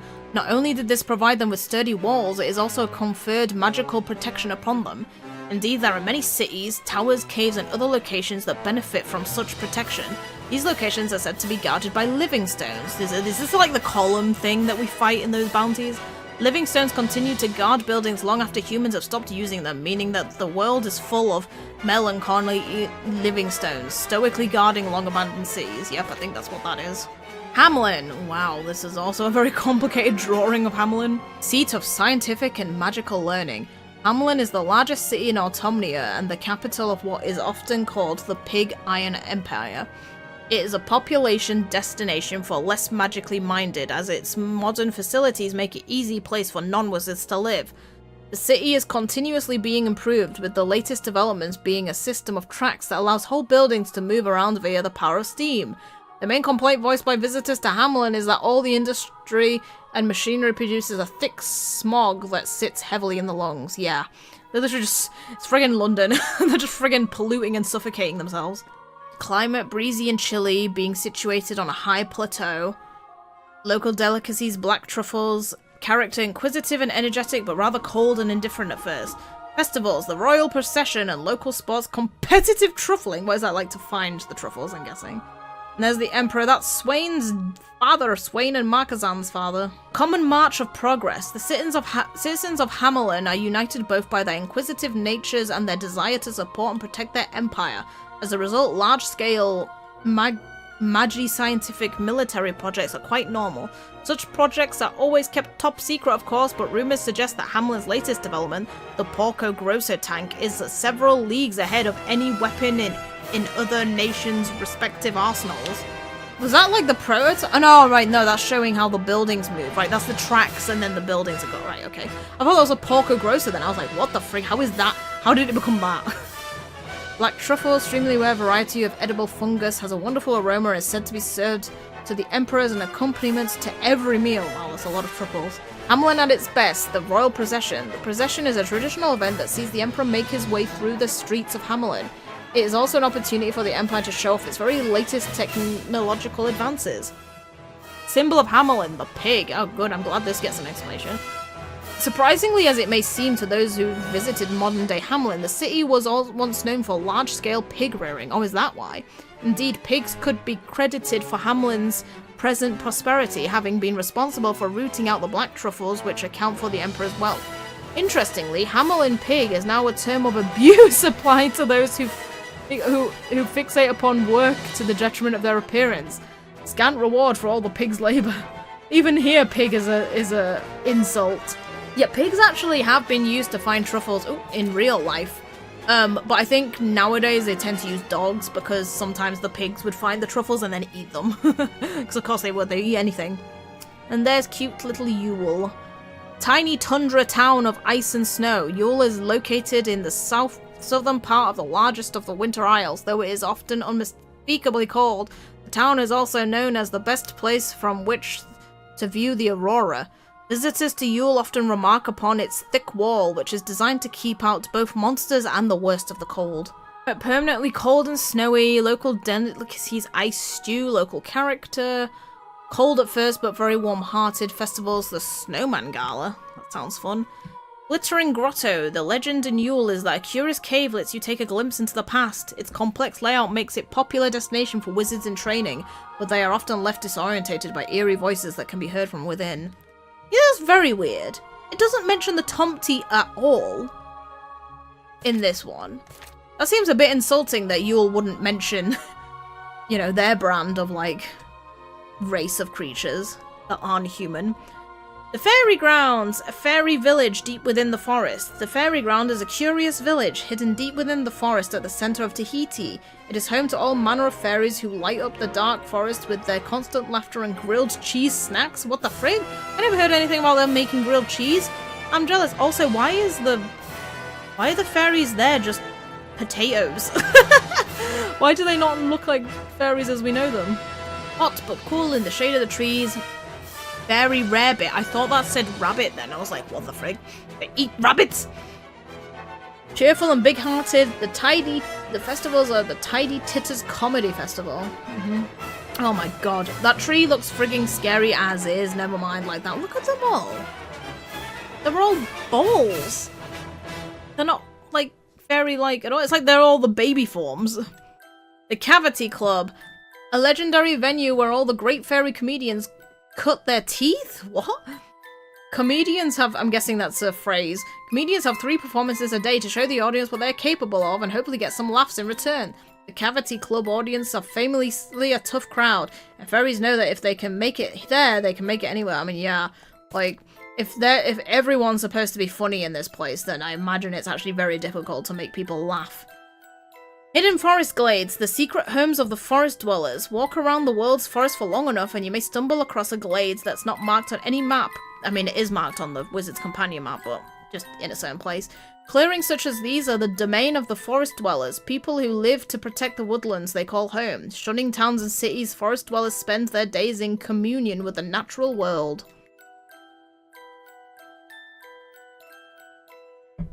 Mysterious forest dwellers. Forest dwellers are said to be able to talk to both plants and animals, which may be the reason behind the curious mode of speech they have developed. Forest dwellers are also capable of enduring great heat and terrible cold, much like the majestic old tree. Aspiring wizards would do well to remember them. Okay, that explains, like, why they're, like, in the snow, but they're still dressed with, like, wearing barely nothing. Xanadu. The lost city floating in the sky. Look at it. It looks so friggin' cool. I thought that we were going to end up in this place. I thought that when we went up, we were going to end up here. But I guess it's because it was destroyed. City built exclusively via magical means, situated atop a mighty stone pillar that was summoned from the depths of the earth. It is ruled by a great sorceress who possessed truly fearsome magical power, and those prophecies were believed to be infallible. Pleasantly warm all year round. Chafy grain for delicacies. Local character tack turn, local sports, cloud sweeper racing. I mean, I guess that makes perfect sense. Because I thought that this was like where Aria Memoria is, and then like you'd have this above it. The Dragon's Lair, a cave near Xanadu that was destroyed at the same time as the floating city.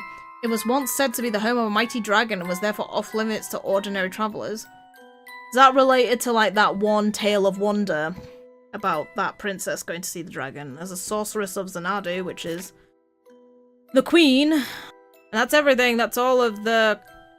I mean, like, I haven't read all of the familiar stuff in there, but I'm not doing that. But I will read the other familiars that I didn't get to read in here, because I've read all about these guys apart from the newly metamorphed guys that I didn't read.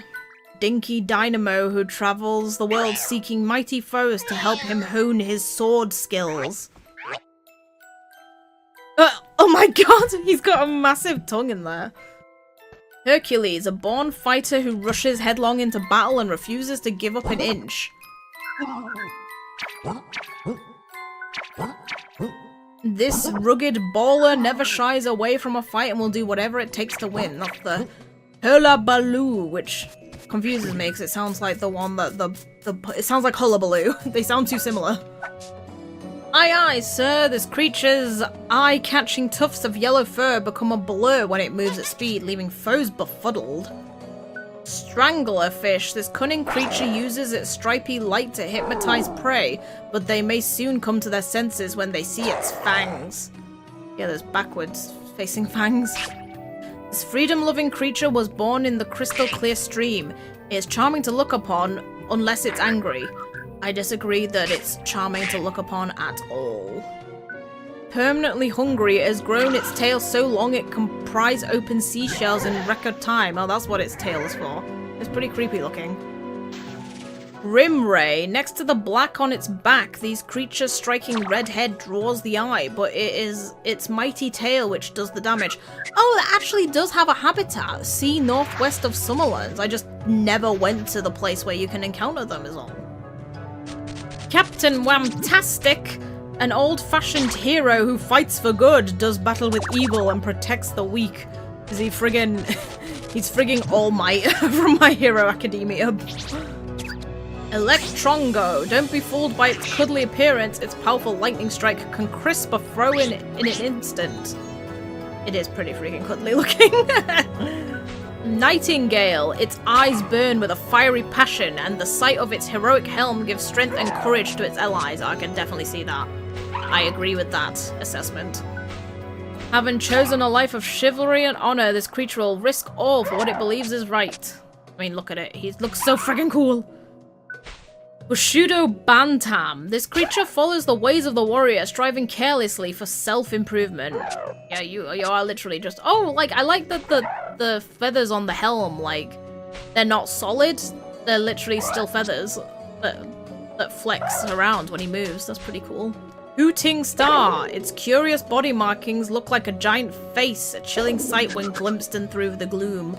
It looks like it would glow in the dark, which would make it quite... cool and also creepy to see, just in the distance. Wild Idler. This creature's unfortunate habit of hitting people over the head with its club has made it a few friends, and left it rather lonely.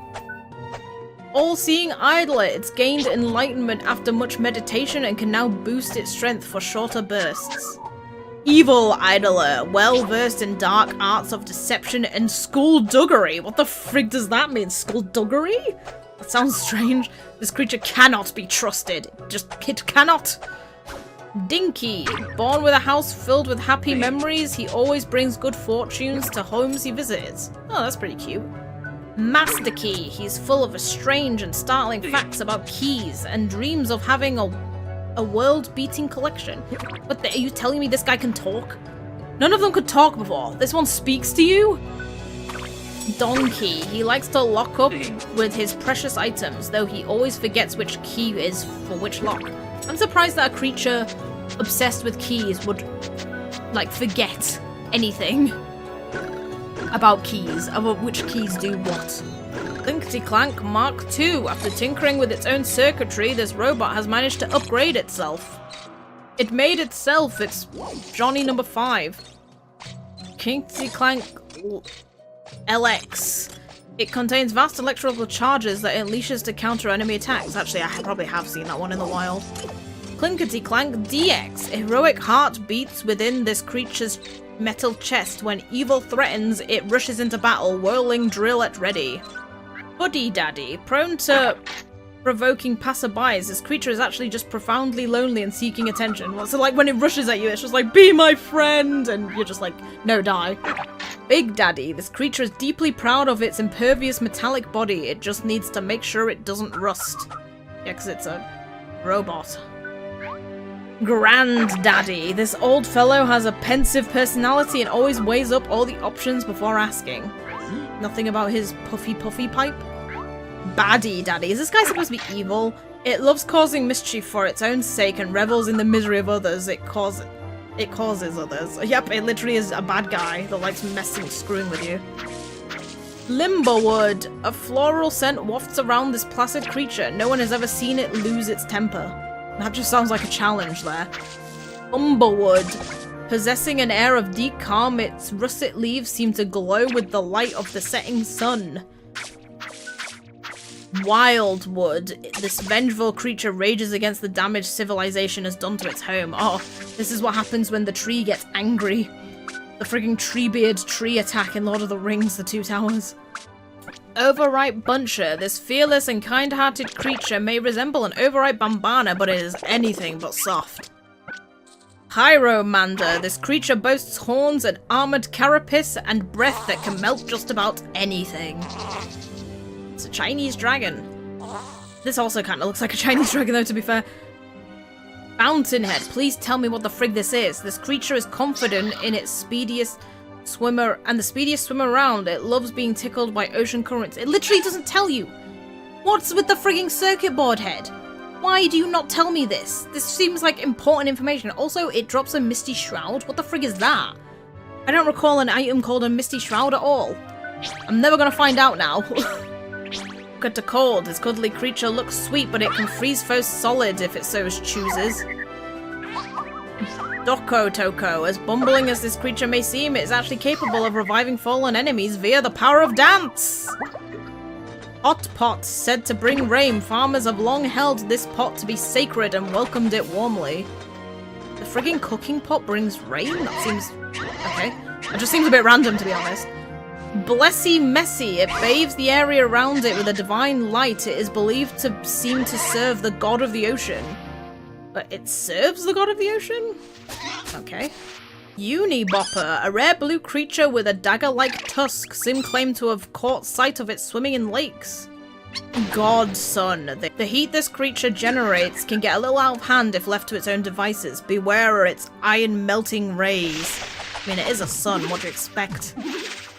Pomegranate. Anyone who gazes at its face are turned to stone. Needless to say, it has amassed a fine statue collection.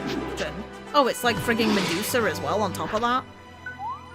Hot Air Balloonatic. The propeller attached to its tail lets it fly where it pleases, even on windless days. Water Balloon-tastic. Its balloon suit is airtight and able to withstand water pressure, allowing underwater travel. What? How does that make any sense? Surely it would run out of air if it's traveling that way. Umbralinx. This creature steals people's shadows. What? To enhance its power, the eye on its forehead is said to see the future. It steals shadows? I think there was like a Jackie Chan animated episode where like there's like one of the thing's abilities is that it steals shadows. And like, because like the shadow apparently in that, like the lore was like the shadow is like a part of your soul. So like people become comatose if they have their shadow stolen. So that's kind of scary when you think about it that way. Trumpy Pumper. It has grown horns on its head so that it can accompany itself into 3-part pieces. I mean, yeah, why wouldn't you? If you got that touched to your head, why wouldn't you? Medics. Though this eerily beautiful healer betrays no emotion, it is genuinely concerned about its allies' well-being. Moggle Boggle. This creature has a curious penchant for having the soft pads on its paws petted and often proffers them to strangers. What, so it's literally like, it just shows you its hands and it's like, pet them now! Boo Boogie enjoys sneaking up behind unsuspecting travelers in the dark and watching them run away screaming. Kilo the Wisp, a deadly assassin who lurks in the shadows. Its entire body bristles with concealed weapons. Oh really? It has more weapons on it though, you can't see. Grandamned, a powerful spirit that has grown old and bitter. Its mean-spirited curses can be deadly. It's literally like a grumpy old lady that will curse you. Mumbo Zumbo, a creature born from the woes of a wizard who died before gaining the power he sought. It studies dark arts day and night. Oh my god. Like, these familiars literally are like people that like perished and became these creatures. It has unwrapped its bandages to reveal its true form and treats foes to a closer look with its robust rolling attacks. I was like, where's that going? It's just like, look at me. Look at my skin! Mandragora. It loves munching ice and will happily chew its way through an entire glacier before asking for dessert. What the frig is with that? What's with this thing, like, liking to eat ice? It just seems so random. Though stubborn and something of a hothead, it has a real sense of honor. It's very protective of its allies. I like how it starts off good and then it just becomes selfish and evil. Its tears have miraculous healing properties, but it doesn't like to waste them on anyone but itself. It's practically the same thing that the wizard's companion was saying about it. A greedy guts with a foul temper, it wanders the shore looking for things to shovel into its mouth. I think that was all of the new ones we got. And now, for the ultimate finale, I'm going to face the White Witch again and see how fast I can frigging destroy her with my new powers. I wonder, like, does she get more powerful? Are her and the Zodiac, like, even more stronger now after post-game? Let's go with... Freaking hell! She's like, you think this is gonna be easy for you? No. I mean, I got hit, but we also hit you. Also, I might as well fully make sure that I commit to thieving every single thing that I possibly can. Aha, we stole another Diva's mantle. How does it feel? Still take quite a bit of damage from her attacks.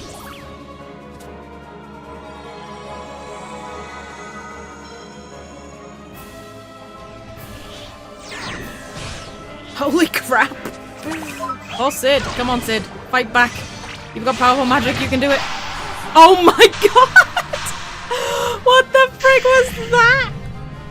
What the frick was that? Sid friggin' attacked with Polar Puff and it hit as she struck him. Knocked her out. That was really funny. This is the form I need to steal from. I shall not forget this time. Steal from the giant tiger. It's because I presumed that if I successfully stole from the first form, it meant I stole from this one. But now I got werewolf claws. I mean, like, I had werewolf claws already, but it's the principle. I can't miss out on a steal from a boss. We simply do not do those things. Alright, let's see now how this impacts that. Because I'm hoping that you're not going to be resistant to these attacks now in this form. Oh, you are not. 700 damage and Balder. I didn't even try Balder in uniform. Holy crap, 1000 damage. And we auto-blocked that. Awesome. Punch her!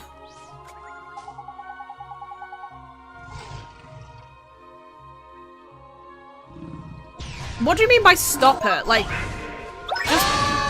It's weird that it says stop her. Oh, wow, okay, that was literally just barely on point frigging defend right there.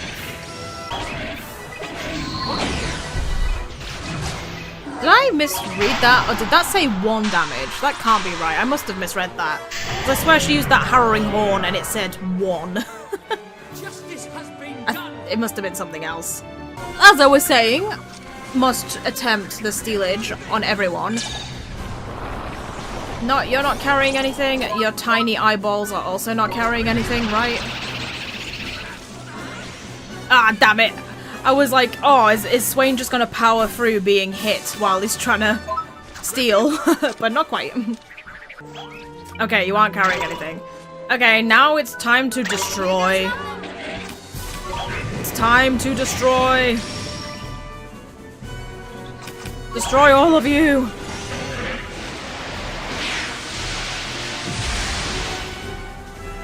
Look at you. You're all dying. Ow, I'm also dying. We're all stunned. Oh, okay. I was about to restore everybody's HP and MP fully, but sure, Mr. Drippy. Go ahead and help out. At least you did it before anyone died this time, for once. I'm gonna kill you before your little satellite dudes even come back. Yay! Beaten again. More overpowered, and it really didn't seem like... I don't think she was more stronger. I think she was just the same as she was before. Because her health went down very quick, which I expect with Dynamite, but I was kind of wondering if she was just going to be a bit more stronger, but I don't know. If she was, it wasn't enough to make a difference. She's no problem. Yay! I've done it! 100% finale. Everything completed. Even the game tells me I've got 100%. And that's it. That is the end. I am finally finished with this game. It is the true end. Cue the music.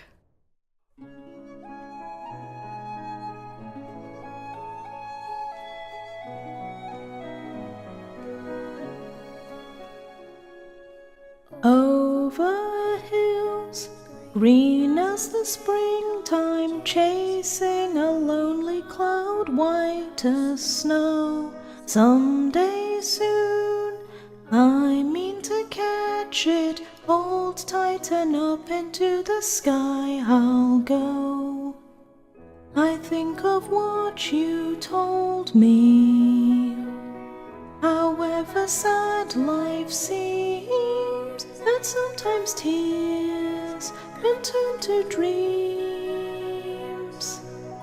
If I could only be with you once more, and hold you tightly to my heart, we could walk this road together and never ever be apart.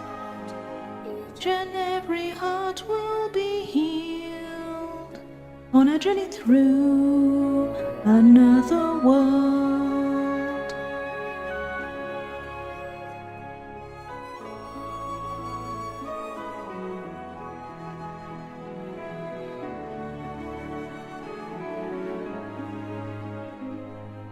Down the years, over the ages, bonds from a secret past reach through.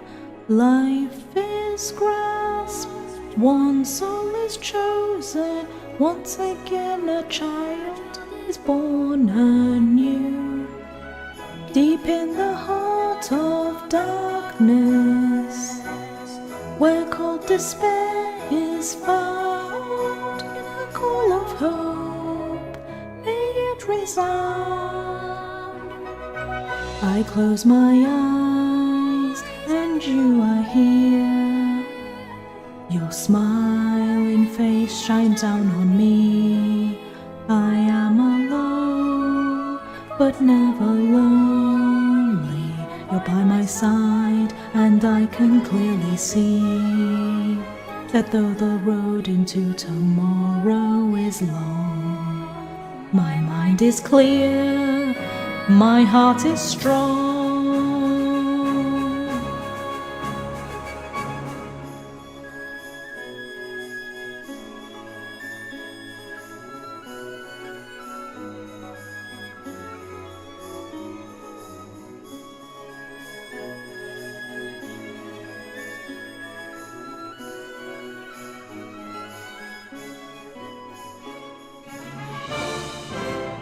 If I could only be with you once more, and hold you tightly to my heart, We could walk this road together